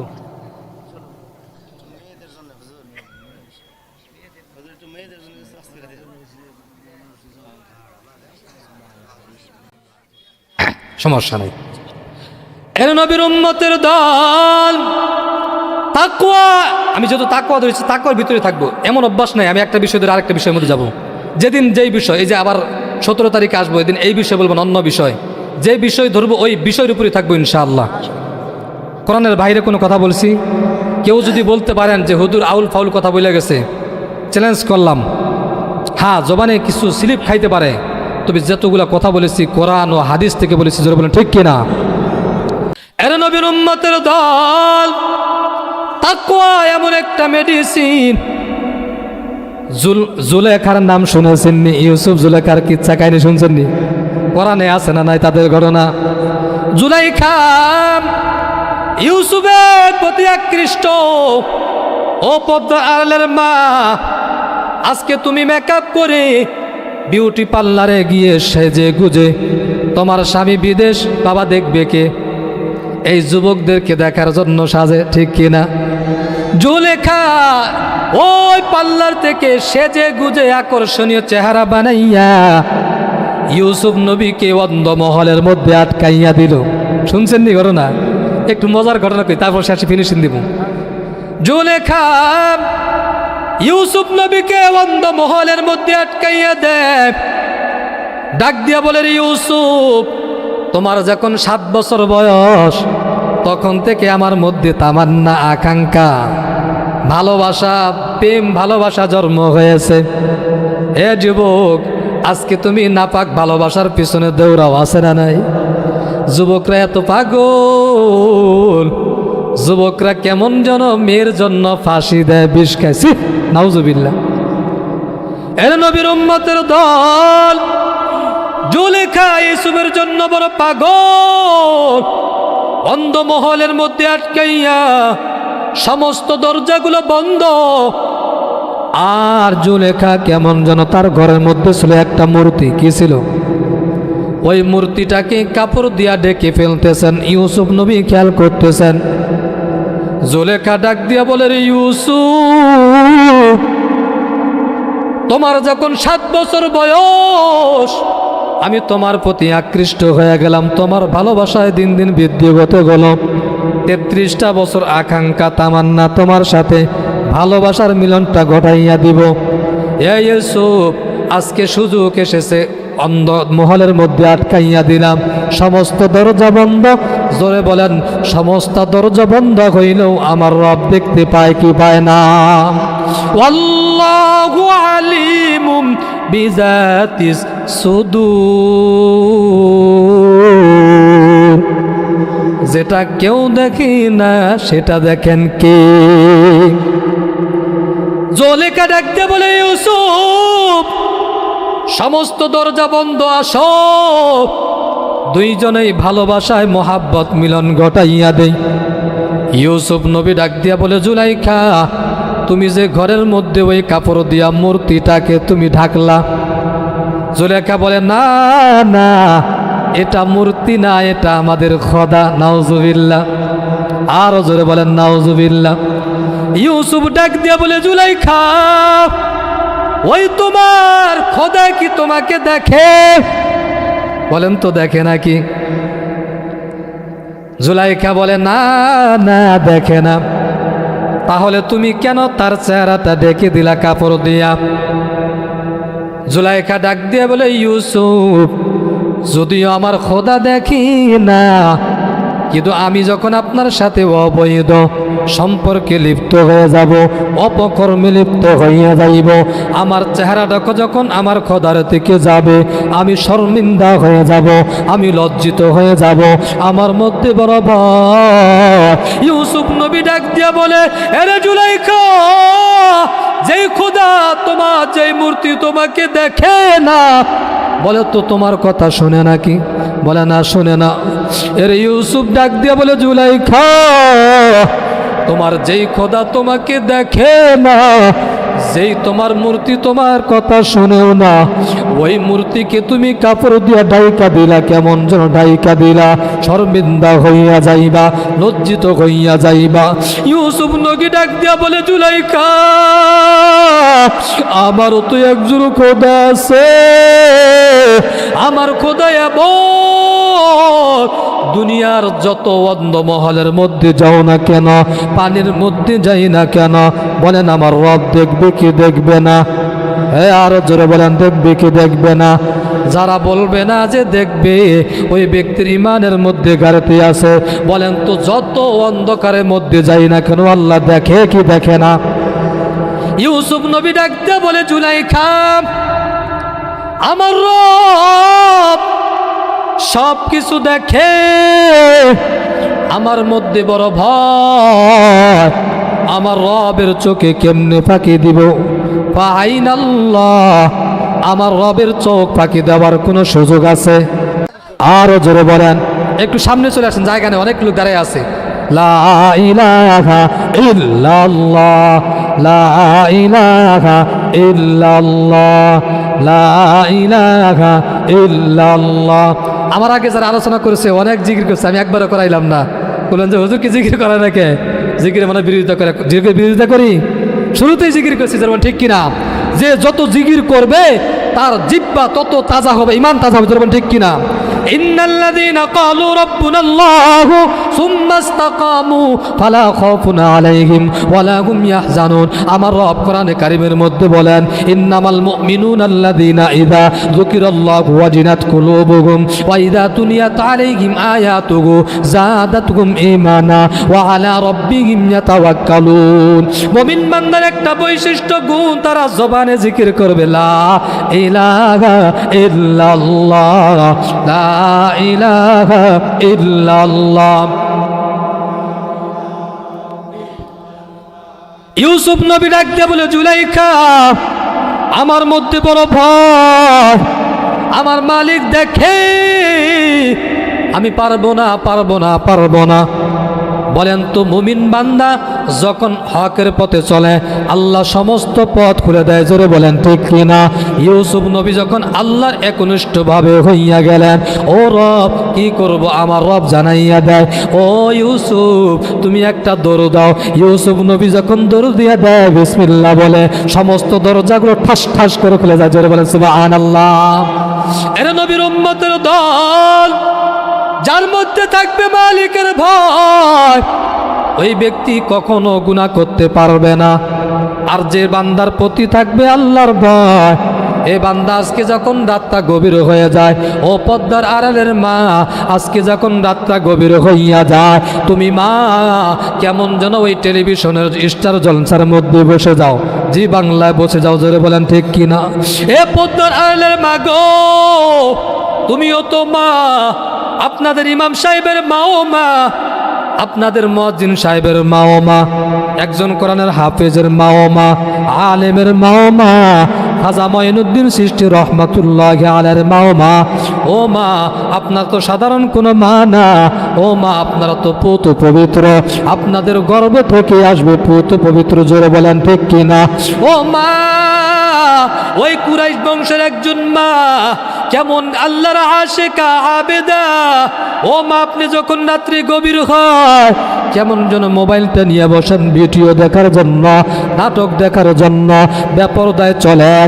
আর ওই রাত্রি যখন গভীর হয় আমার আল্লাহ সূরাতুদ দুহার মধ্যে জানাইয়া দেয়, ওয়াল্লাইলি ইযা সাজা, নিজুম রাতের কসম, আল্লাহ নিজুম রাতের কসম কাইটা দুনিয়াদারের ফায়দাও বুঝাইছেন, আখিরাতের ফায়দাও বুঝাইছেন। দুনিয়াদারের ফায়দা কি জানো? দুনিয়াদারের ফায়দা হলো, দুনিয়াদার যারা সারাদিন পরিশ্রম করবে, কাজ করবে, একটা ক্লান্তি ভাব আসে কি আসে না? যখন বান্দা দুনিয়ার মানুষগুলা যখন পরিশ্রম করে ক্লান্তি আসে, দুনিয়ার মানুষগুলা যখন সন্ধ্যা অথবা এশারের পর যখন খাবার খাইয়া ঘুমাইয়া যায়, ঘুমের কারণে সকালে ওইটা সমস্ত ক্লান্তি দূর করে দেন কে? ওয়াজআলনান নাহারা মাআশা, আল্লাহ সূরাতুন নাবার মধ্যে বলেন, আমি আল্লাহ রাত্র দিয়েছি বিশ্রাম করার জন্য। এ বাবা, দুনিয়ায় 2 ঘন্টা ঘুমাইয়া যে মজা পাইবা, রাত্রেবেলা আধা ঘন্টা ঘুম তার থেকে বেশি মজা, ধরে বলেন ঠিক কিনা? যেদিন রাত্রে ঘুমটা ভালো হয়, পরের দিন দেখবেন সমস্ত কাজ কেমন যেন ভালো লাগে, মাথাটা ফ্রেশ থাকে, সমস্ত কাজগুলো ভালো লাগে, কথা বলতে ভালো লাগে। রাত্রে ঘুম যদি ভালো না হয়, দিনের বেলা মনটা খরখরা থাকে, জোরে বলেন ঠিক কিনা? এ মা, আজকে তুমি মোবাইলের পিছনে সময়টা নষ্ট করো। ওই কুরাইশ বংশের একজন মা, হাফেজা, আলেমা, আবেদা, আল্লাহর আশিকা, মাহবুবা বান্দি, কেমন আশিকা জানো মা? আল্লাহর বান্দি মাগরিবের পর নামাজ পড়ে কেমন যেন কোরআন তেলাওয়াত শুরু করে দেয়। ও মা, আজকে মাগরিবের পর কোরআন তেলাওয়াতের আওয়াজ ঘরে নাই আছে? মা বোনরা একটা সময় দেখতাম আমাদের মা, আমার মাও দেখছি মাগরিবের পর ওয়াকিয়া পইরা তারপরে রান্নাঘরে যাইতো। আজকে মা দেখি মা কেমন যেন মোবাইলটা দিয়া রান্না করে, জোরে বলেন ঠিক কিনা?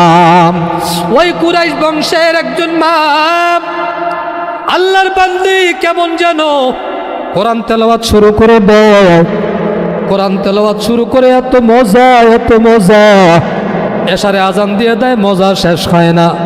এ বাবা, আমরা যারা কোরআন তেলাওয়াত করি, নামাজ পড়ি, আমার 7 বছর বয়স থেকে নামাজ পড়ি, প্রতি ওয়াক্তেই সূরা ফাতিহা পড়তে হয় কি হয় না? বলেন তো আজ পর্যন্ত কোনো নামাজি আছে বলে হুজুর আর সূরা ফাতিহা ভালো লাগে না, এমন আছে নাকি? না রে বাবা না।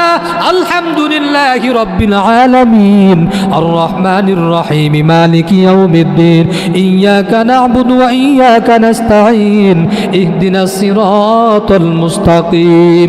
এত মজা, এত মজা, এত মজা, যত কোরআন তেলাওয়াত করি ততই মজা। বাবা, আমি যেখানের মধ্যে নামাজ পড়াই, ফজরের নামাজের সময় 2 পৃষ্ঠা করে প্রতিদিন পড়ি কন্টিনিউ। যখন মাঝে মধ্যে আমিও কেন যেন কান্না করি, আমার মুসল্লিও কান্না করে। এত মায়া, এত মোহাব্বত, কোরআন তেলাওয়াত যতই করি ততই মজা। জোরে বলেন ঠিক কিনা? ওই পদ্মার আড়ালের মা, কোরআনটা খুলে দেখো, কোরআনটা পড়ো, পদ্মা করে দেখো মা, স্বামীর খেদমত করে দেখবা, সমস্ত আমলের মধ্যে আপনার ভালো লাগবে, ভালোবাসা লাগবে।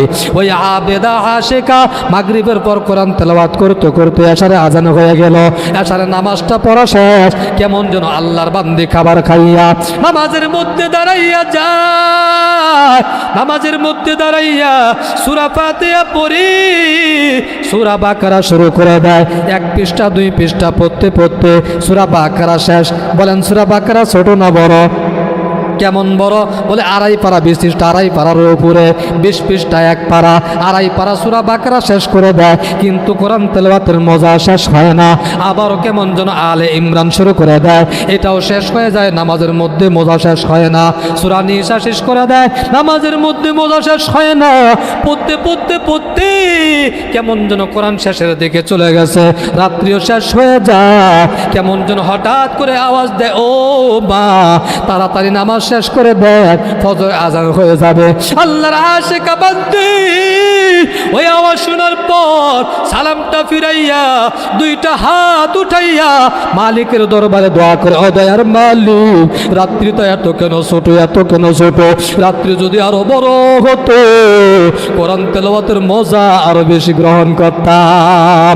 অতীব গভীর হয় রজনী যখন, অতীব গভীর হয় রজনী যখন, নীরবে প্রভুর নাম জপিও তখন, নীরবে প্রভুর নাম জপিও তখন।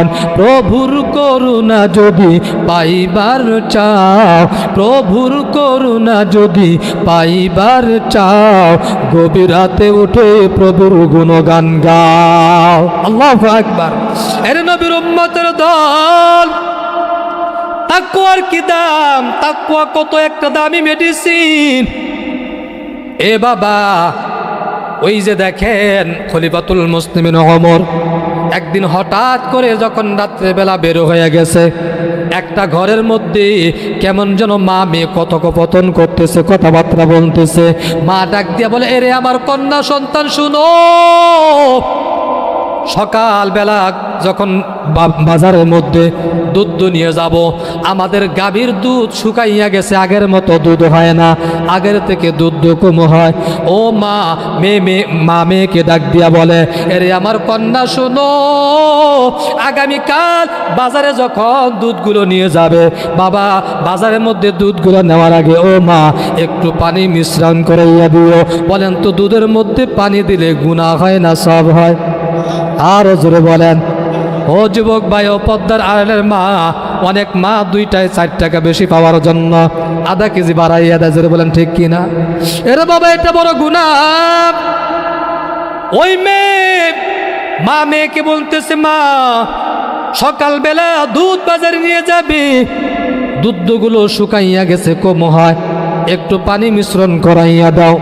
মেয়ে মাকে ডাক দিয়া বলে, ও মা, ও আম্মু, তুমি কি জানো না আমাদের দেশের শাসক হলো খলিফাতুল মুসলিমিন ওমর? আল্লাহু আকবার। ও মা, এই যে তুমি দুধের মধ্যে পানি মিশ্রণ করতে বললা, যদি কেউ শুনে মা উমরের কানের মধ্যে চলে গেলে গর্দান কেটে ফেলবে। মা মেয়েকে ডাক দিয়ে বলে, ও কন্যা আমার শোনো, তুমি কি পাগল হয়ে গেলা নাকি? এত রাত সবাই ঘুমিয়ে গেছে, খলিফাতুল মুসলিমিন কোথা থেকে আসবে? যদি বলেন ঠিক কিনা? খলিফাতুল মুসলিমিন সব শুনতেছে, সব দাঁড়া দাঁড়া শুনতেছে। মেয়ে মাকে ডাক দিয়া বলে, ও মা, তুমি কি জানো না খলিফাতুল মুসলিমিন ওমর অদ্দজানের শাসক, জানতে পারলে অবস্থা কাইল। মা মেয়েকে ডাক দিয়া বলে, মেয়ে তুই কি পাগল, এত রাত্রে খলিফাতুল মুসলিমিন কোথা থেকে আসবে? মেয়ে ডাক দিয়া বলে, মা হয়তো বা খলিফাতুল মুসলিমিন ওমর দেখবে না, কিন্তু আইনাল্লাহ, আল্লাহর চোখ ফাঁকি দিবা কিভাবে? বলে আল্লাহু আকবার। খলিফাতুল মুসলিমিন ওমর আর দেরি করলেন না, চলে গেলেন। চিন্তা করে দেখলেন এই দেশের মধ্যে এমন একজন আমানতদারিত একটা রত্ন, এত দামি। ও মা, তাকওয়া থাকলে আল্লাহ কি পরিমাণ দামি বানাইয়া দেয়। ওমর রাদিয়াল্লাহু তাআলা আনহুর ছেলে আব্দুল্লাহ, তাকে দিয়া, ওই মেয়েকে দিয়া বিয়ার প্রস্তাব দিয়া বিবাহ সম্পন্ন করে ফেললেন। ও মা, ওই মেয়ের ঘর থেকে কোন সন্তান হয়েছে জানবেননি? ও মা, ওই মেয়ের গর্ভ থেকে আসছে হযরতে ওমর ইবনে আব্দুল আজিজ রাহমাতুল্লাহি আলাইহি। কে সে ওমর ইবনে আব্দুল আজিজ? এমন ন্যায় নিষ্ঠা দেশটা পরিচালনা করেছে। তার জামানার মধ্যে, তার দেশের শাসনামলে একটা হরিণ আর একটা বাঘ একই গর্তের মধ্যে পানি খাইতো। সুবহানাল্লাহ। বলেন তো, বাঘ আর হরিণ কি বন্ধু নাকি? বাঘ তো চায় কেমনে হরিণটাকে ধরে খাইবে, জোরে বলেন ঠিক কিনা? অথচ ওমর ইবনে আব্দুল আজিজ এত ন্যায় নিষ্ঠাভাবে দেশটা আমানত দিয়া ভরে ফেলেছেন। হরিণ কেমন যেন বাঘ হরিণের দিকে হিংস্র নজরে তাকাইতে পারতো না। সুবহানাল্লাহ। ওমর ইবনে আব্দুল আজিজ এমন একজন তাকওয়া। এই ওমর ইবনে আব্দুল আজিজ একদিন ঈদের সময় যখন চলে আসলো, ঈদের সামনে ওমর ইবনে আব্দুল আজিজের সন্তানগুলো কান্না করতেছে, বাবা ও আব্বু, সামনে ঈদ আসতেছে, একটু নতুন কাপড়ের প্রয়োজন। আব্বু, একটু নতুন কাপড়ের ব্যবস্থা করে দেন, আপনার পোশাকগুলো সরে গেছে। ওমর ইবনে আব্দুল আজিজ ডাক দিয়া বলে, রে সন্তান, ঘরের মধ্যে খাবার নাই, নতুন কাপড় পাবো কেমনে? সন্তান ডাক দিয়া বলে, ওমর ইবনে আব্দুল আজিজ, আপনারা দেশের শাসক, যান যান, আপনি ওই কোষাধ্যক্ষের কাছে চলে যান, ক্যাশিয়ারের কাছে চলে যান, গিয়া 1 মাসের অগ্রিম বেতন নিয়া আমাদেরকে নতুন কাপড় ক্রয় করে দেন, কিনে দেন। ওমর ইবনে আব্দুল আজিজ সন্তানের কান্না দেখে, তাদের আকুতি মিনতির কারণে ওমর ইবনে আব্দুল আজিজ ওই কোষাধ্যক্ষের কাছে চলে গেল, ওই ক্যাশিয়ারের কাছে চলে গেল। ডাক দিয়া বলে, ক্যাশিয়ার শুনো, আমার সন্তানগুলো কাপড়ের জন্য কান্না করে, আমার পোশাকটাও কেমন যেন ছেড়ে গেছে। ও কোষাধ্যক্ষ, তুমি আমাকে 1 মাসের অগ্রিম বেতন দাও। ওই কোষাধ্যক্ষ ডাক দিয়ে বলে, আরে ওমর ইবনে আব্দুল আজিজ, আমি আপনাকে 1 মাসের অগ্রিম টাকা দিব, কোনো সমস্যা নাই, তবে একটা লোক আমার কাছে সাক্ষী আনেন, আর আপনি লিখে দেন, আপনি গ্যারান্টি দিয়া দেন, আপনি আগামী 1 মাস বাঁচবেন, এটার গ্যারান্টি দিয়া দেন। সম্ভব? এই গ্যারান্টি দেওয়া সম্ভব? মনে হয় আপনাদের ইমাম সাহেব বলে দিতে পারবে? আমি বক্তাও পারবো না, শ্রোতাও পারবে না, নবীও দিতে পারে নাই, সাহাবায়ে কেরাম দিতে পারে না, তাবেঈন, তাবেঈন, সলবে সলিহিন, বুজুর্গরে দিন, ওলি গাউস কুতুব কেউ মৃত্যুর গ্যারান্টি দিতে পারছে? বলছে পারছে আমি 1 মাস বাঁচবো, আর বলতে পারছে? না না না। ওমর ইবনে আব্দুল আজিজ যখন এই কথাটা, যখন এই কোষাধ্যক্ষ ডাক দিয়া বলল, আরে ওমর ইবনে আব্দুল আজিজ, আপনি আমার কাছে 1 মাসের কেন, আরো চাইলে বেশি নিতে পারবেন, তবে আপনি স্বাক্ষর করে দেন, গ্যারান্টি দিয়ে দেন, আপনি আগামী 1 মাস বেঁচে থাকবেন, এটার গ্যারান্টি দেন। এই কথা শোনার পর ওমর ইবনে আব্দুল আজিজ রাহমাতুল্লাহি আলাইহি কেমন যেন এরকম ভাবে, কেমন যেন কান্না করে করে ওখান থেকে দৌড়ে দিয়া দিল। ও পদ্মার আড়ালের মাগো, এই সে ওমর ইবনে আব্দুল আজিজ যার গর্ভ থেকে আসছেন, তিনি হলেন ওই তেমন কোনো বড় লোক না, তেমন কোনো সম্মানী না, তিনি হলেন একজন দুধ বিক্রয়তার মেয়ে। জোরে বলেন ঠিক কিনা? এরে মা, তাকওয়ার মেডিসিনটা লাগাও। সব মাই চায় আমার সন্তানটা নেককার হোক, জোরে বলেন ঠিক কিনা? কিন্তু বাবা, এটাও সত্য, তেঁতুল গাছ লাগাইলে কখনো আপেল খাওয়া সম্ভব? জলপাই খাওয়া সম্ভব, লিচু খাওয়া সম্ভব না, না না, আম গাছ লাগাইয়া ডাব খাওয়া সম্ভব না। ও মা, তুমি বাবা এরকম ভাবে মোবাইলের পিছনে সময় দিবা, পরকিয়া করবা, অপর পুরুষদের সাথে সেগুলো কথা বলবা, তোমার লজ্জা স্থানে হেফাজত করলা না। ও মা, ও মা, ও পদ্মার আয়লার মাগো, তুমি যদি কিয়ামত পর্যন্ত যদি আল্লাহ আল্লাহ করো, যদি আল্লাহর হুকুম নবীর তরিকা মতে না চলো, কখনো তোমার গর্বে তোমার নেককার সন্তান আসবে না। জোরে বলেন ঠিক কিনা? এরে মা, ও পদ্মার আয়লার মাগো, মায়ের ইমান কত মজবুত। ও মা, ও যুবক ভাই, আজকে আমাদের সমাজের মধ্যে কিছু যুবক আছে, এমন কিছু যুবক আছে মা বাবার কথা শুনতে চায় না, আছে না নাই? এ যুবক ভাই ও ছাত্র ভাইয়ের আমার, আজকে কোন মা বাবাকে কষ্ট দেও? আমার যেতে হবে, যাবার যে গাড়ি পাওয়া যাবে না, মানে কোনো বিশেষ কারণে নাকি এমনি?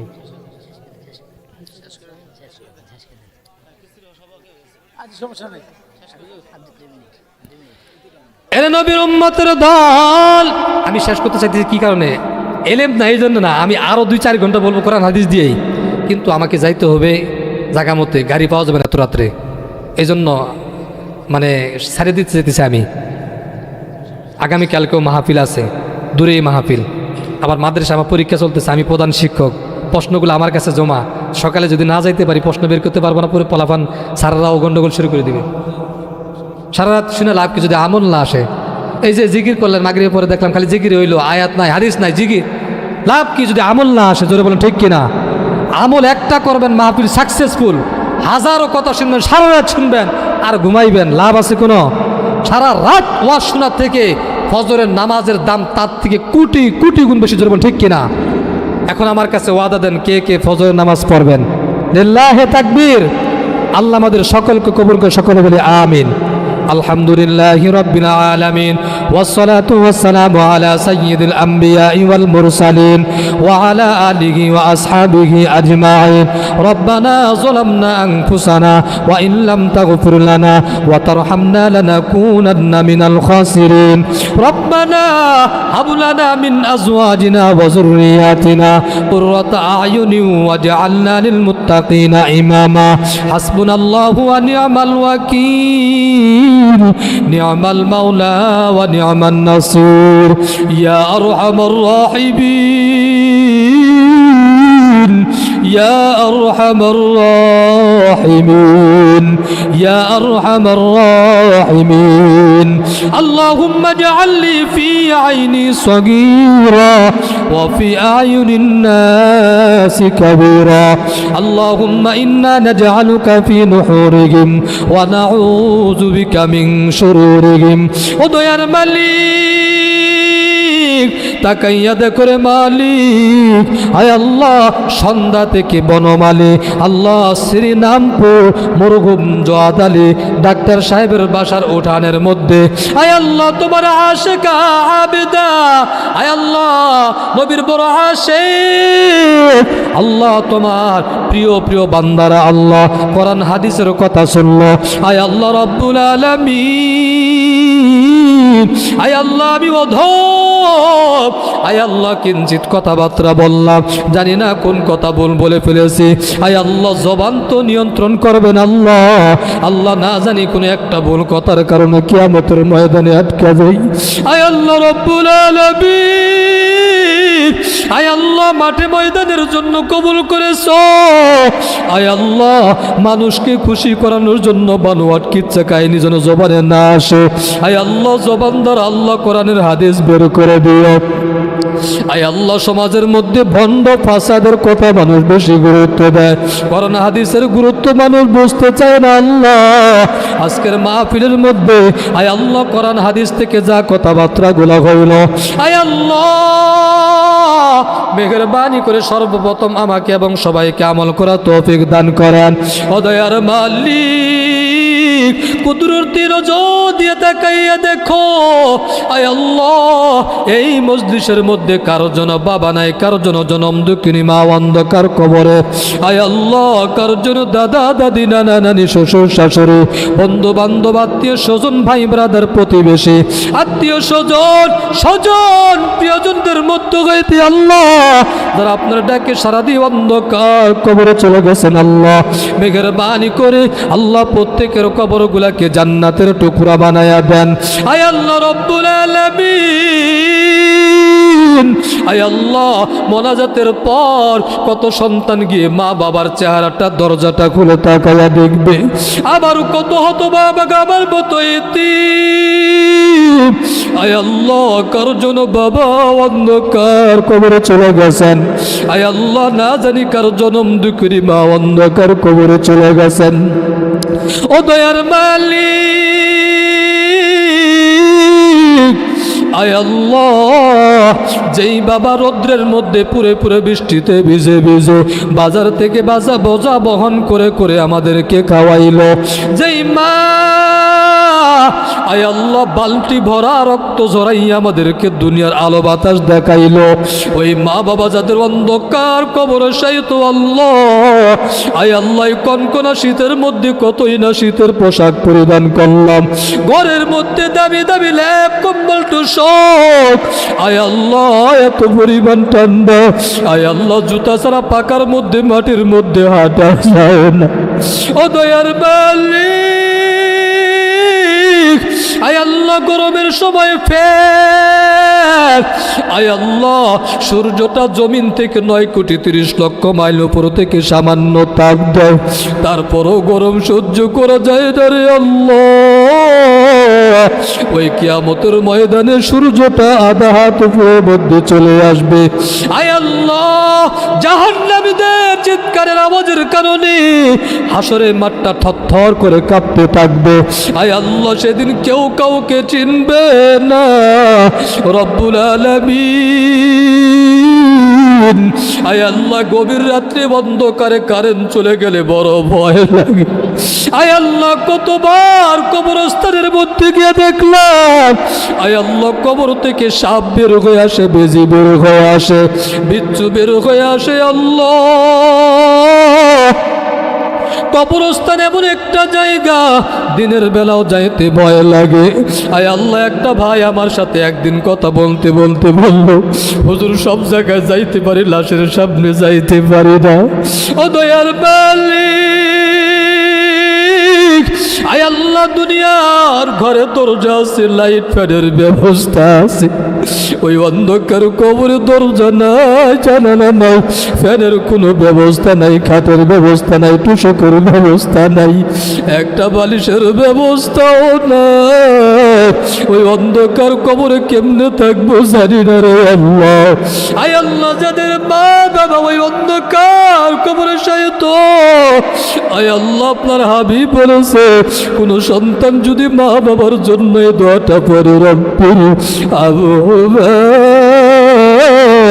কামা রব্বায়ানি সগীরা, কোন সন্তান যদি এই দোয়াটা পড়ে যদি এক ফোঁটা চোখের পানি ছেড়ে দেয়, চোখের পানি নাকের নাগায় আসে, ওই মা বাবাকে আপনি মাফ করে দেন।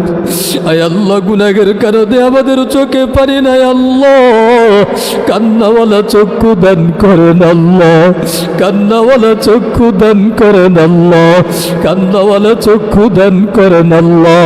আয় আল্লাহ রব্বুল আলামিন, সাহাবাওয়ালা আমল দান করেন আল্লাহ, সাহাবাওয়ালা জিন্দেগি দান করেন আল্লাহ, সাহাবাওয়ালা চক্ষু দান করেন আল্লাহ।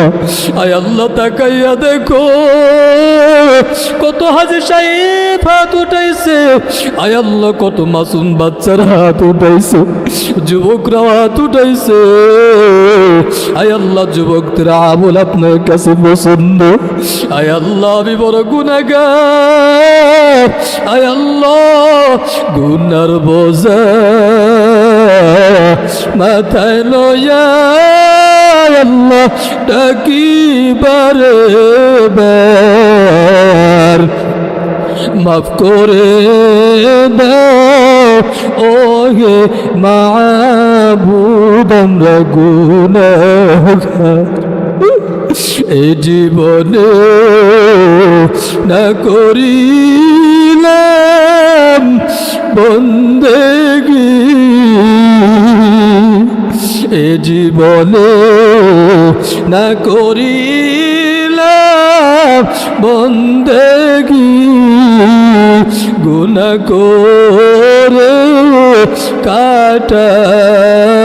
কাটাইলাম জিন্দেগি আয় আল্লাহ মাফ করেন আল্লাহ আয় আল্লাহ যারা আজকে মাহফিল আয়োজন করছে কোন নিয়তে জানি না আয় আল্লাহ শুনলাম তার সন্তান প্রবাসী ইটালির মধ্যে থাকে ও দয়ার মালিক ওই প্রবাস জীবন আল্লাহ আপনি সুখীময় শান্তি করে দেন আল্লাহ আয় আল্লাহ এই এলাকার মধ্যে আরো যারা প্রবাসী ভাইরা আছে আল্লাহ প্রবাসীরা আল্লাহ তাদের মাথার ঘামগুলো জড়াইয়া জড়াইয়া আয় আল্লাহ বহু কষ্ট চাপা দিয়ে পরিবারের মুখের মধ্যে আসে ফুটাইতেছে আয় আল্লাহ প্রত্যেকটা প্রবাসীকে আল্লাহ সুখীময় শান্তিময় করে দেন আয় আল্লাহ আমাদের মধ্য হইতে যারা অসুস্থ সুস্থতার নিয়ামত দান করেন আয় আল্লাহ জানি না কার জন্য কন্যা সন্তান দরকার কন্যা সন্তান দান করেন কার জন্য পুত্র সন্তান দরকার আল্লাহ পুত্র সন্তান দিয়ে কলিজাটা ঠান্ডা করে দেন আল্লাহ আয় আল্লাহ রব্বুল আলামিন পদ্মের আড়ালে মা বোনরা হাত উঠাইছে আয় আল্লাহ জানি না কার মনে কি আশা কার মনে কি আকাঙ্ক্ষা কার মনে কি বেদনা আল্লাহ মেহেরবানি করে প্রত্যেকের মনের নেক মাকসাদ কবুল করে নেন ওয়া সাল্লাল্লাহু তাআলা আলা খায়রি খালকিহি মুহাম্মাদিন ওয়া আলা আলিহি ওয়া আসহাবিহি আজমাইন জি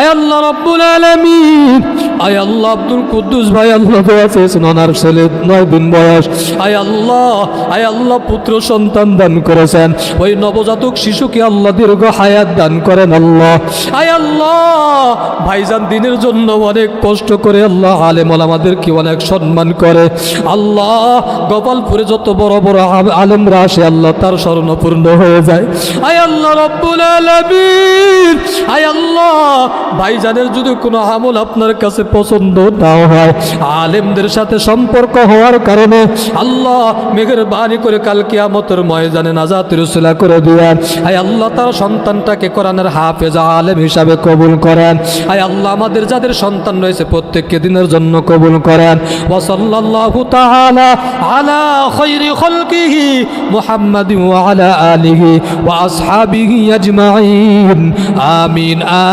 আমিন বিরহমাতিকা ইয়া আরহামার রাহিমিন আসসালামু আলাইকুম ওয়া রাহমাতুল্লাহ।